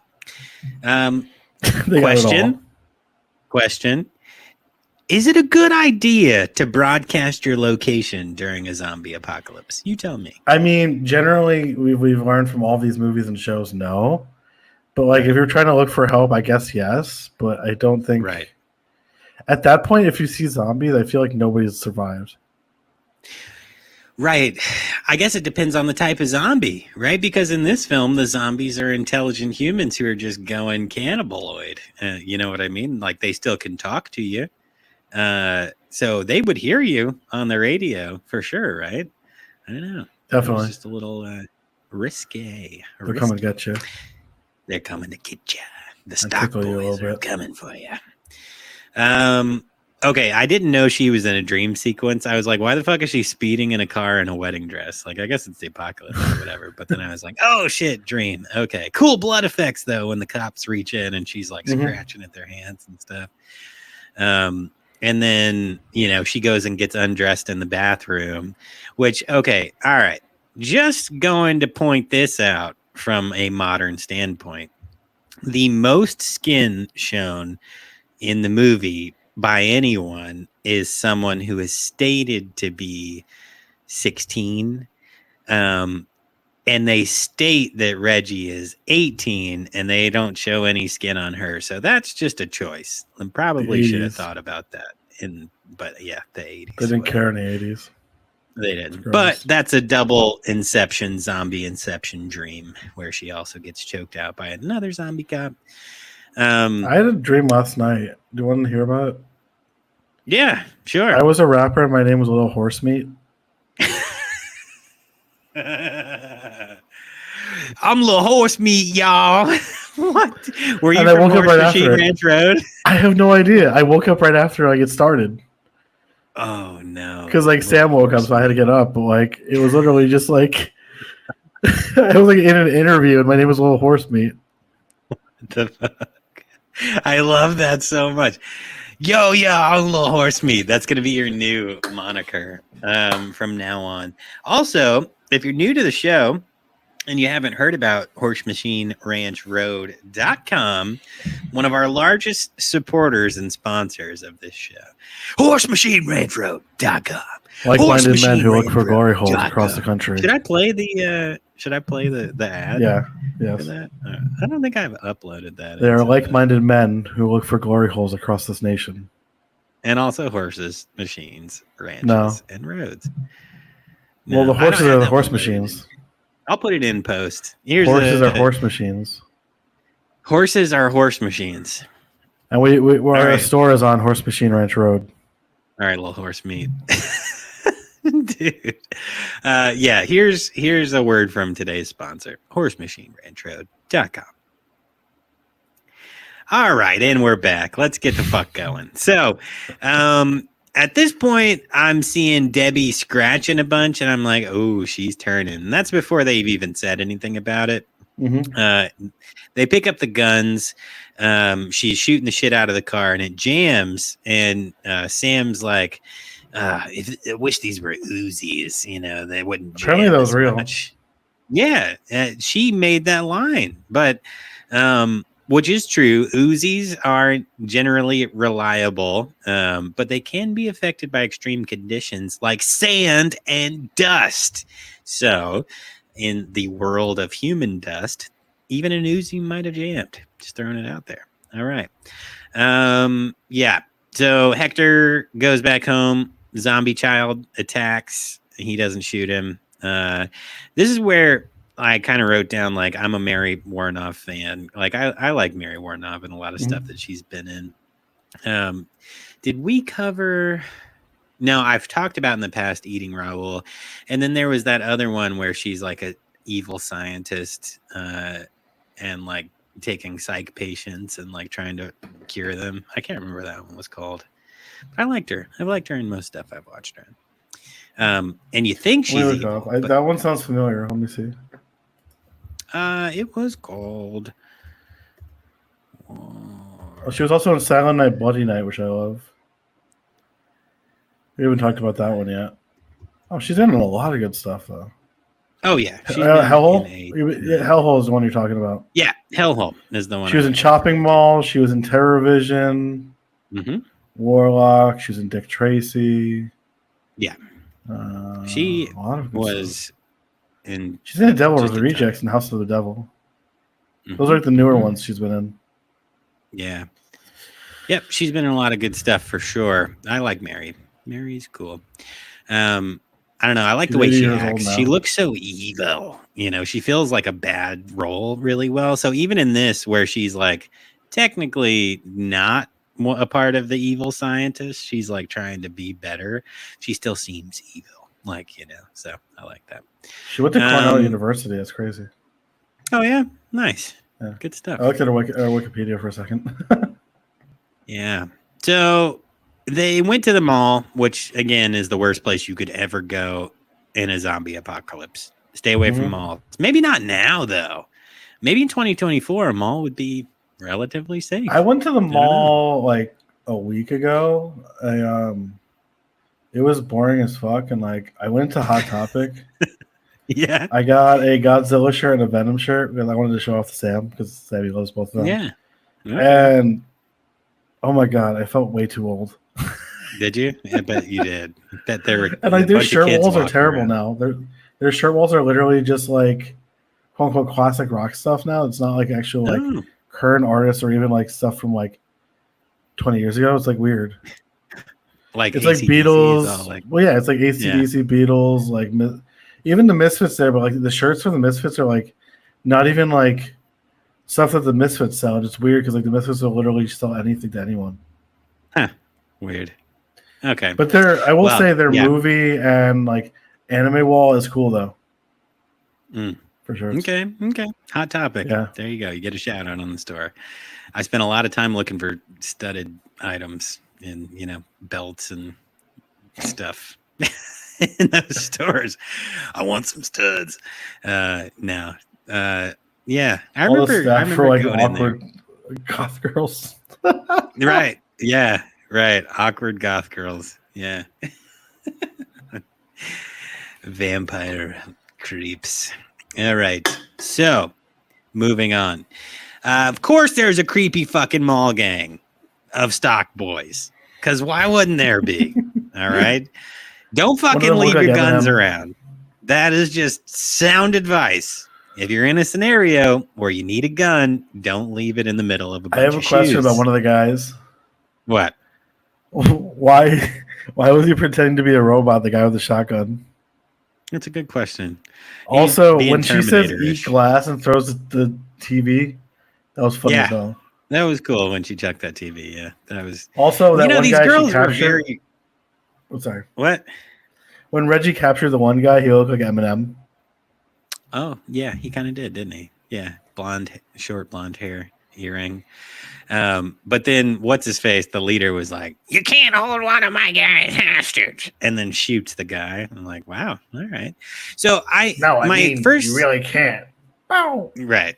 My first thought here was it doesn't make sense to shoot at possibly the last women in the world, right? If you're a group of guys who survived. But then I put two and two together and I'm like, oh, yeah, they're turning into zombies. So that would make Also, sense. when he says, "I'm not crazy, I just don't give a fuck," I thought that was a cool line.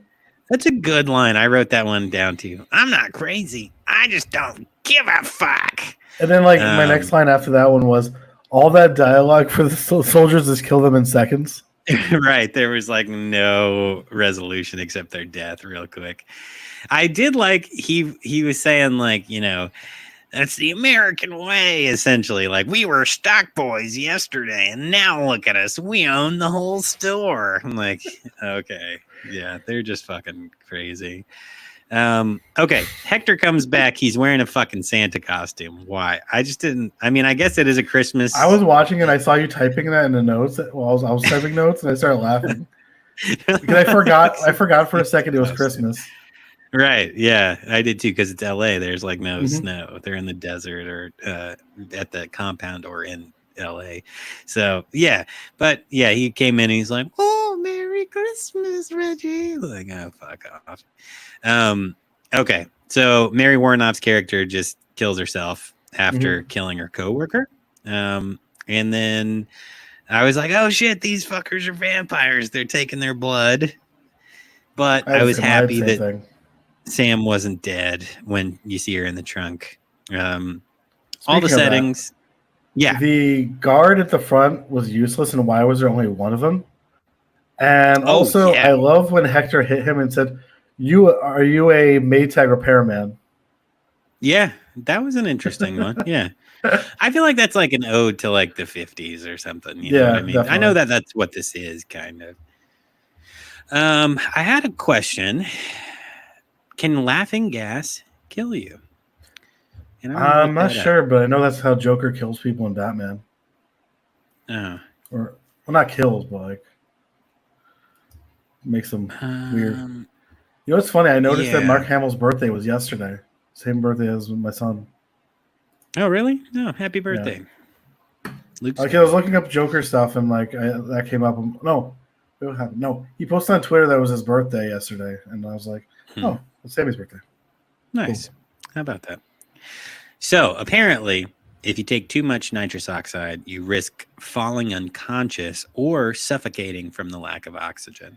People have died this way. Dizziness, which might make you act carelessly or dangerously. You can also have a heavy regular dose of nitrous oxide, which can lead to a deficiency of vitamin B12 and a form of anemia. So those two scientist women who got tied up and strapped with laughing gas definitely died. Also, the other kind of nitrous, like when people like do those like stupid whippets, that shit like burns your brain up. Oh, for sure. God, like keyboard duster. You ever seen people do that? I remember that episode of Intervention where the woman's like, "I'm walking on sunshine." That shit is insane. All right, how many people would it take to repopulate the Earth? 69. I'm wondering what the magic number is. 420. 16 Okay. 420. So 8008. according, I'll wait. Till when? I'm gonna fucking kill you. All right, I'll let you speak. I'm gonna stop now. Okay. Oh, that's okay. Okay, I you can had a go plan. on. You can go on. Oh, there you go. All right. That's my Thanks. eye. Oh, I don't care. Oh, god damn it! Now it's the glass. All right, Oh, so I'm gonna let you fuck. speak. You can speak. It's okay.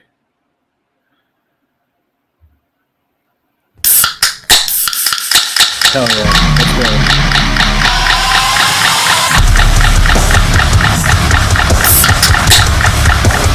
I've been waiting for this the whole time.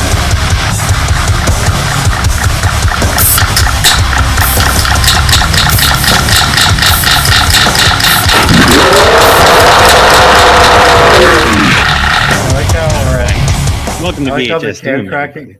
I like how the can cracking almost works like drums. everybody. Yeah. Like triggers That's in the right. drum. That's funny. So, according to most scientific estimates, to successfully repopulate Earth, a minimum of around 500 individuals, 500, would need would be needed to avoid severe genetic issues like inbreeding, with some experts suggesting a range between 50 and 500, Nobody wants an depending Uncle on the Grandpa. genetic diversity of the initial population. So, yeah, NASA scientists, though, minimum would be 80 very genetically diverse people. So, just throwing it out there. All right, I'd like to think about these kind of things. Like, how are we going to get back if we're going to get back, right? Because in the end of the movie, right, they're 4 people. talking about like we have to keep the culture, like we have to keep our civility, but like there's like 6 of y'all. You need to find at least 74 four more semi-adults. Because Sam Right, and that's the thing. DMK are both 16. Yeah, they're kids, but now there's nobody left, right? So you know what I mean. Like, and Also, the other 2 are children. Like, before we get there's to just sorry, there's just a lot of. Do you just accept your demise at that point? I don't like know. live out your days.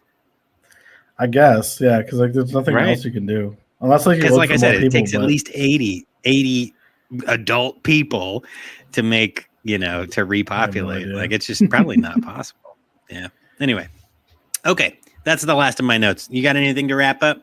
I got 2. I thought it was funny when Hector flipped off those guys, and then I have right after that, boom goes the zombie when that car blows Goes the up, zombie. and then Yeah, that was a I good have explosion. I have DMK and with a bunch of what's it called?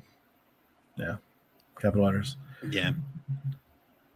And also, you with had the a- money this movie made, how is there not a sequel?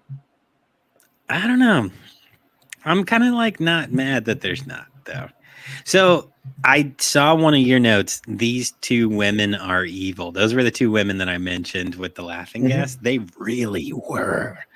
Like, they were They like were saying that convincing. yeah, Mhm. Yeah, that the kids would like just be you're gonna okay. see Santa, right? It was fucked. Also, the way they were. I talking did about I kids. did miss one since you brought that up. The purple light from the doorway when those guys were talking and the green walls made it look so awesome. Set design was dope on this, man. Yeah, it was dope. So I was telling you before we started the actual show, my only issue with this movie, my only complaint, is some of it was just dragged out a bit, and maybe that's just me and my modern like ADHD brain, but like some of the parts where like Reggie and Hector are talking and they're being flirtatious, I'm like, just kiss already, like get it out of the way, come on, like we don't need They don't all know this. each Get other back to the yet. action. Yeah, I know, but that was just the thought, like hurry it up. Or my only other thought would be, the zombie makeup effects were cool. And maybe it's not that type of movie, but it would have been cool to see a little more like, blood effects and stuff. I thought but the effects for the stock boy, the leader of them, was kind of bad. you mean like how See- his eyes were set back in his head? It looked like a mask. It did. Yeah. Like, But I think it's just because it's the Blu-ray I was watching, and that's Okay. why I'm scared about watching stuff in 4K when it's like older stuff. For that sure, reason, you do like, get to see all the flaws. Yeah. yeah. Um, Because I remember Yeah, seeing no. it on DVD and like VHS, and I never noticed that. But like when I watched the Blu-ray, I noticed that. Yeah. Overall, I liked it. I thought it was a Mhm. lot of fun. There were just parts that were slow, and I was like, I usually you pair know. this movie up with Dead Heat, Okay. two zombie horror comedies. So Yeah. Yeah. No, that's fun. That's fun. So cool. Well, that's all our notes. And now I'm going to move into just a little detail on production, and we'll get through some reviews and stuff. So, first notes here. So, when writing the script, director Tom Eberhardt, Eberhardt, wanted to merge the idea of a strong female protagonist with his love of post-apocalyptic films set in empty cities. For the women, he was inspired by Ginger Rogers. Further inspiration came from real-life teenage girls who he met while filming PBS specials. Without telling the girls details about the script's premise, he asked them to describe how they would react to an apocalyptic event. The girls saw the scenario as an exciting adventure and only saw a downside to the experience when Eberhardt brought up the subject of dating. Using their answers, he wrote the script to be lighthearted and adventuresome. Eberhardt initially had trouble convincing the studio to let him direct it, but they relented when he held out, as Atlantic Releasing Corporation was looking to immediately invest $700,000. Atlantic also wanted to capitalize on the success of their 1983 hit Valley Girl and the popularity of quirky drive-in films like Repo Man. The Repo Man's producers, so good. didn't you put that in the list today? I might have. I didn't realize that like it was like a direct influence on the movie. Let me Nice, see. cool. We'll talk. Let me- We'll talk about that later. Yeah, Yeah, actually, this is the first one I I recommend. thought I saw it. Yeah. So Okay. the producers, Andrew Lane and Wayne Crawford, clashed with Eberhardt during the filming. Eberhardt would later say that they did not understand the film and resented being assigned to such a low-budget B movie. Early in the production, they attempted to have him replaced. Regardless, Eberhardt praised their producing skill and said the film could not have been made without their help. Heather Langenkamp auditioned for the role of Samantha. Yeah. And was the number one choice on the casting list, but the part ultimately went to Kelly Maroney. All right. So that's very about all interesting. the. I feel like it would be cool even with Langenkamp. I like her in Nightmare on Elm Street. Yeah, me too. That would have been neat. Although, you know what, I don't know. Sam's character, well, Kelly Maroney brought a lot of she was awesome. Energy that I feel like, not that Langenkamp couldn't, but I feel like there's just a different energy level. Yeah, between them.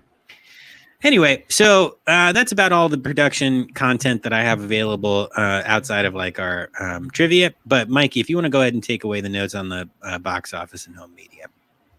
Atlantic released Nightmare. Most of Nightmare content because I was talking about it before.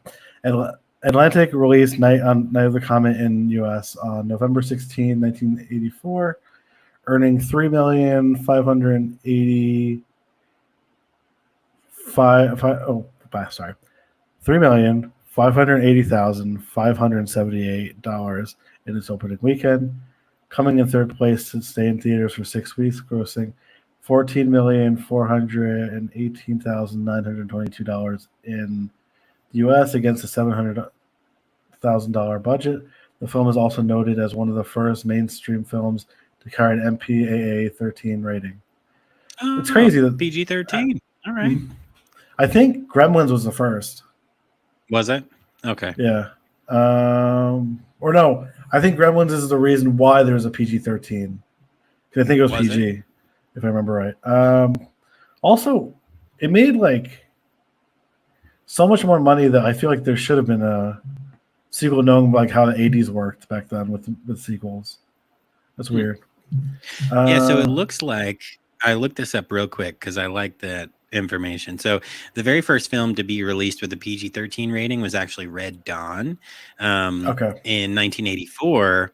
However, The Flamingo Kid with Matt Dillon was technically the first film to receive the PG-13 rating, but its release was delayed. But just as you said, there were a few key films that made that rating created, which was Poltergeist, Indiana Jones, Temple of Doom, and Gremlins. So, It's crazy that Poltergeist got away with a PG rating. isn't it? Yeah. That's funny. crazy. All right. Yeah. So now on home media, Night of the Comet was released on VHS and Betamax cassettes and CED video disc. I've never heard of that before. Is that Laserdisc? No. CED video disc. I haven't heard of it. Let's find out. It was discontinued in '86. It was only around for like 5 years. So Yeah, they look more like records. They're an analog video disc, Okay. which could be played on a TV set using a stylus. I have Kinda like no a idea record. that existed. That's interesting. Distributed That's by cool. CBS Fox Video. A second VHS printing distributed by Good Times Video was released in August 30th, 1990. MGM released a DVD in 2007. The film was released in a collector's edition from Shout Factory in 2013, which is this one. Mm-hmm. And Sherilyn Connolly of Video Voice criticized the synopsis of the back of the disc packaging, saying the dumbed down film portrayed the independent woman as helpless stereotypes. It kind of did. It called them like girl, like it made them seem like weak compared to what the movie was. It's like they do as all Valley girls do. They go shopping. Oh yeah. That's that line. You're I feel right. like that made her say that. Yeah. And then the film was released on UHD Blu-ray in September 2023, which I'm guessing from Shout Factory. Okay. Is Yeah. it? Is that Cool. the one? Ultra HD Blu-ray September 2023. Yeah, because the one you have, is it the 2013 or the 2023? Yeah, it's 2013. This is before they updated it again, because Scream Factory loves to do that. They'll put out something and then they'll release multiple versions of it. Oh, okay. But they'll call it collector's edition. Maybe they just fix the back of the box because of the Maybe. critique too. Cool. Awesome, man. Thanks. So a couple more notes here. We got some trivia and just like some relatively newish news on the film. So, Kelly Maroney improvised the Uzi line when the weapon jammed for real during filming. So awesome. Tom Eberhardt told the cast to react to any unexpected occurrences in character, since time and budget were tight and they needed to avoid retakes. So she did that herself. So cool. We might not have had that line if it was cast by anybody else. All right. When cheerleader Samantha Belmont, Kelly Maroney, is playing at the radio station as a disc jockey, she says that she's taking requests from, quote, all you teenage mutant comet zombies, which was actually the working title of the film at the time, which is a cool fucking title. Not gonna lie. The scenes of an empty Los Angeles, as I mentioned earlier, were filmed in the morning on normal business days. The shots of the barren city were done quickly while the traffic was held up at stoplights, and they're all red. All right. Last trivia note, Joss Whedon has cited the film as a big influence for his original film script of Buffy the Vampire Slayer in 1992, which is rebooted in his television series Buffy the Vampire Slayer in 1997. So that was a big influence. And that's really all the trivia I pulled out. And just some legacy notes and the remake possibility. So Night of the Comet developed a cult following in the years after its release. Keith Phipps of The Dissolve wrote that the film's cult following comes from how matter-of-factly it treats its weird premise. The film was voted number 10 in Bloody Disgusting's top 10 doomsday horror films in 2009. Maroney's character was an influence on Buffy, as we just said before. And remake notes, I don't know. I trust In Roxanne October, Benjamin, honestly. Yeah, all right. Well, she in October worked on 2018, VHS movies and some other stuff. Sorry. In October 2018, Orion Pictures hired Roxanne Benjamin to write a sci-fi horror remake of the classic Night of the Comet. As of Comet. words. I said Nightmare on Elm Street. So you're good. As of April 2019, Benjamin confirmed she had submitted her script for the remake to Orion. In January of 2023, Benjamin stated that the remake was still alive, but was slowly going through the process at Orion. So that was as of, almost 2 years ago at this point. So who knows? She's a genuine Maybe fan it, of horror, so I really trust her with her stalled out. stuff. But we may see it. Who knows? All right. And then let's get those Rotten Tomatoes reviews in, and then we're going to get the fuck out of here. Okay, so here's one from 2024. Dumb, boring, altogether unbelievable. None of the comments is low above average sci-fi comedy and a waste of time. Already done. All right. Next one. This is a 5-star from this from a couple weeks ago.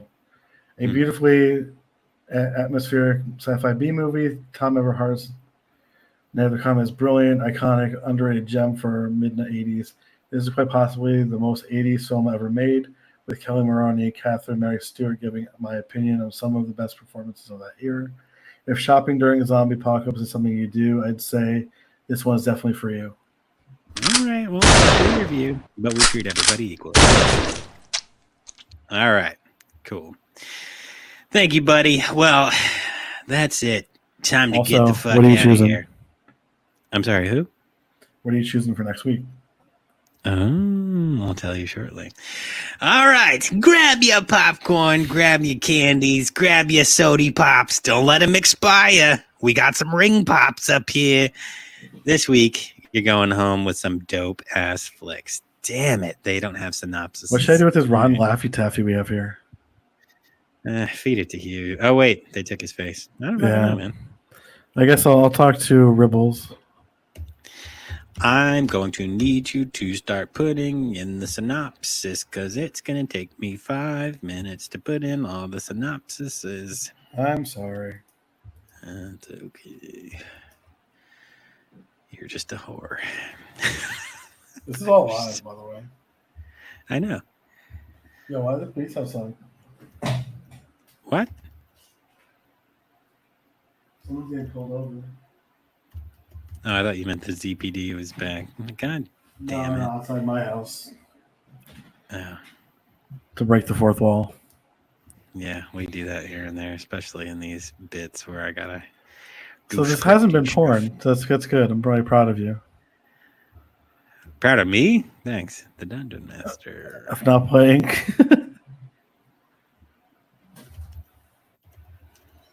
I'm not accidentally buying porn. I'm proud of you. Yeah, well, it happens here and there. Why does the Dungeon Master have so many directors? That's what I'm saying. Charles Jesus. Band, John Carl Buechler, Ted Nicolau. It's because Charles Rosemary Band Turco. does that like Roger Corman shit. He's like, all right, I'm gonna let all you do a little bit. You're my protege. But he would do it for even cheaper though. Like not in a bad way, but like, yeah. Ooh, robot. You say robot jocks? Mm-hmm. That's a cool. I've never seen that. That looks cool. That's a good Stuart Gordon movie from the 90s. It's on that box set from Charles Band that I got from Arrow a couple months ago. The one that has like Arena and what's the other movie on that one? I forgot. I think Catacombs. No, not Catacombs. Cellar Dweller. Old Cellar Dweller. That's a good one. Jeffrey Combs. Oh God.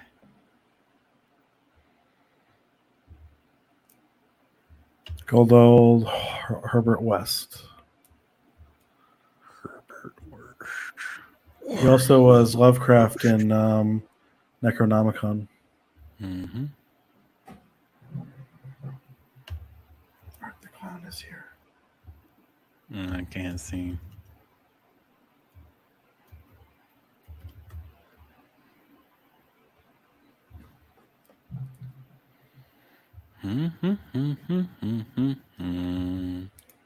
All right, cool. Let's get you checked out. You got a dope ass list of films curated by the guy otherwise known as Mikey Mutant. All right. So first, you're going with Repo Man from Alex Cox from 1994. That's right. All right. Let me Sorry, I'm Emilio Estevez. That's Emilio Estevez.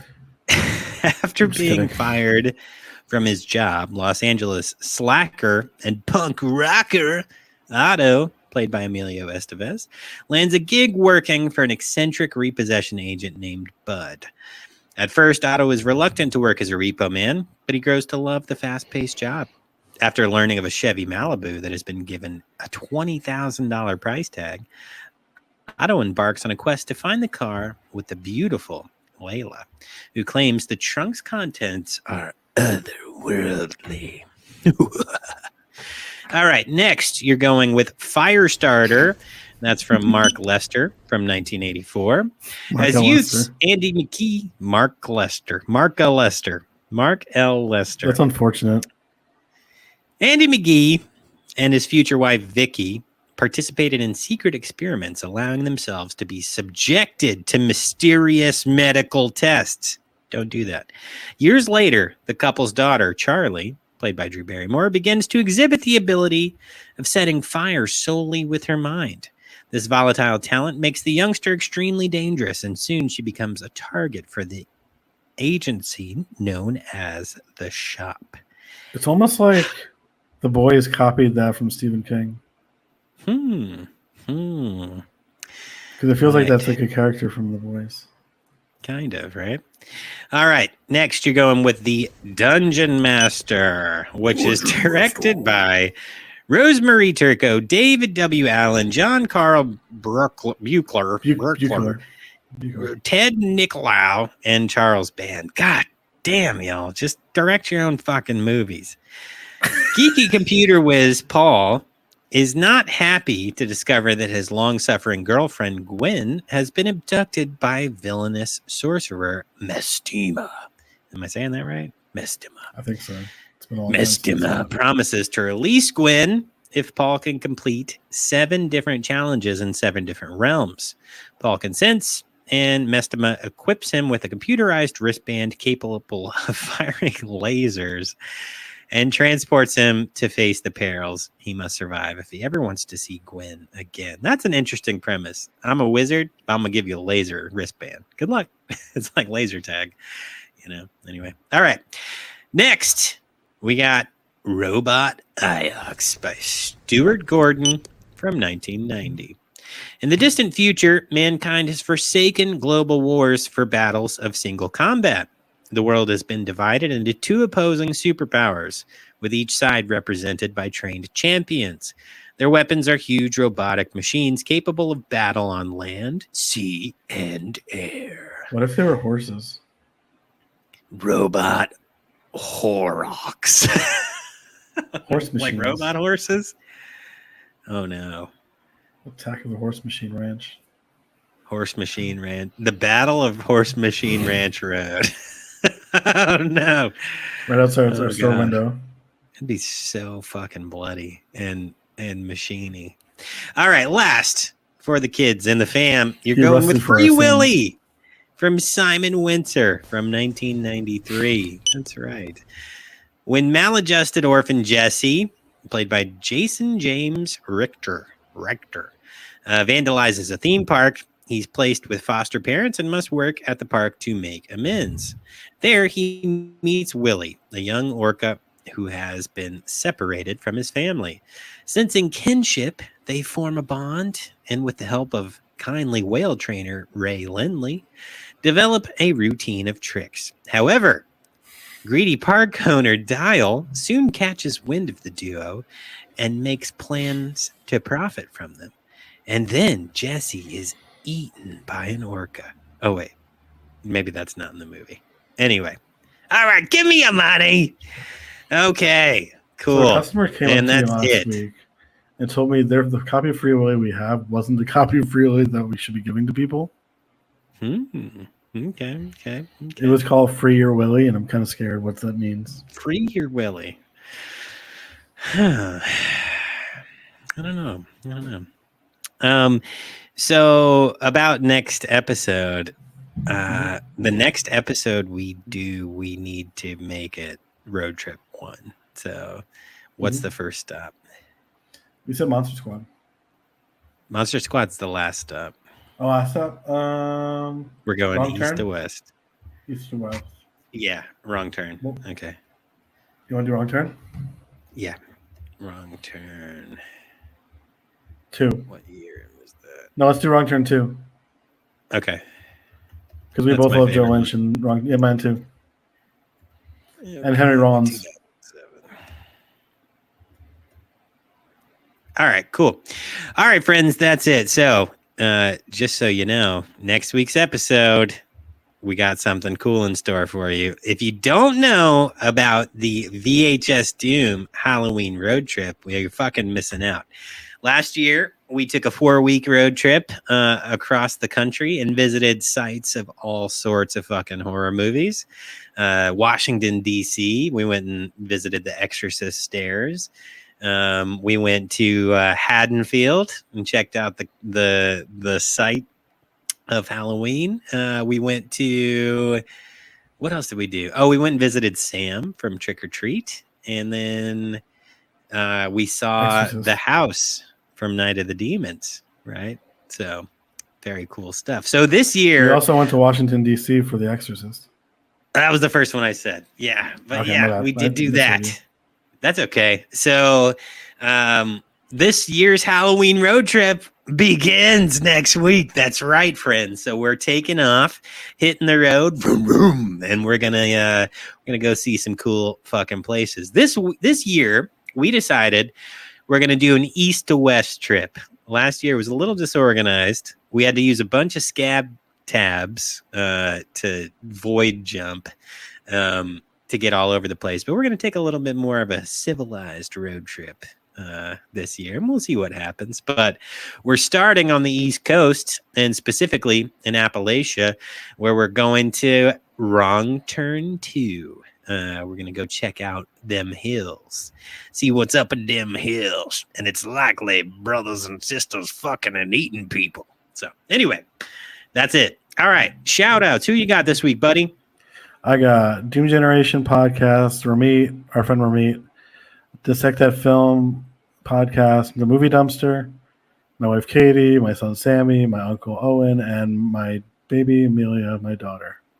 Nice. Awesome. Cool. Yeah. Shout out to all of them. And yeah, shout out Uncle Owen. And thanks for, getting Mikey all set up with some cool shit. And then shout out to your dad, too. Yeah. He got a shirt. That's and my stuff. dad, too. Thanks for Yeah. listening. Yeah. Cool. My dad just got the shirt, too. He likes it. Nice. That's what's up. So my shout outs this week, I got Dan Michael Jedrick, who's a movie producer, and he's been working with the Bearded Villain on some projects, and he's just a cool dude. He shares our stuff a lot on Instagram, so thanks, man. I'm shouting out the Rip Man, that's Rest in Pain Man movie, which the Bearded Villain is working with. MCH, Mutant City Horror, and the Happy Fright Film Festival, which is coming up October, oh gosh, don't quote me, 13th, something You should like have that. Paul on somewhere to in talk there. about it soon. Yeah. Paul and I have been messaging back and forth about getting him on the show to promote it. So he might come on and give you all some details. But and then lastly, the Bearded Villain. He's the man, as always. I'm going to be filming a little promotional content. Mike. What day is it? Yeah, so I'm going to be filming a bit of promotional content for the VHS Doom road trip, Halloween road trip, and he is going to help me put together some content. So, and I have a really good stand-in for you. Don't worry, it looks just like you. So It's gonna you'll be see that terrible. I know later. it. Okay. No, you're good. All right. Don't forget, friends, come on the podcast. If you have a project that you want to promote, shoot us an email at vhsdoom@gmail.com, or you can DM us on any of our socials. Twerk till it fucking hurts. And then I deleted the Until rest you of them creep. because I was tired of saying all that. So eventually, Ribble Mike, your you'll fill jibbies. that back in. What? Harambe. Rest in peace, Harambe. Ribble your gibbles, jimbly jubles, and all that stuff. Peace.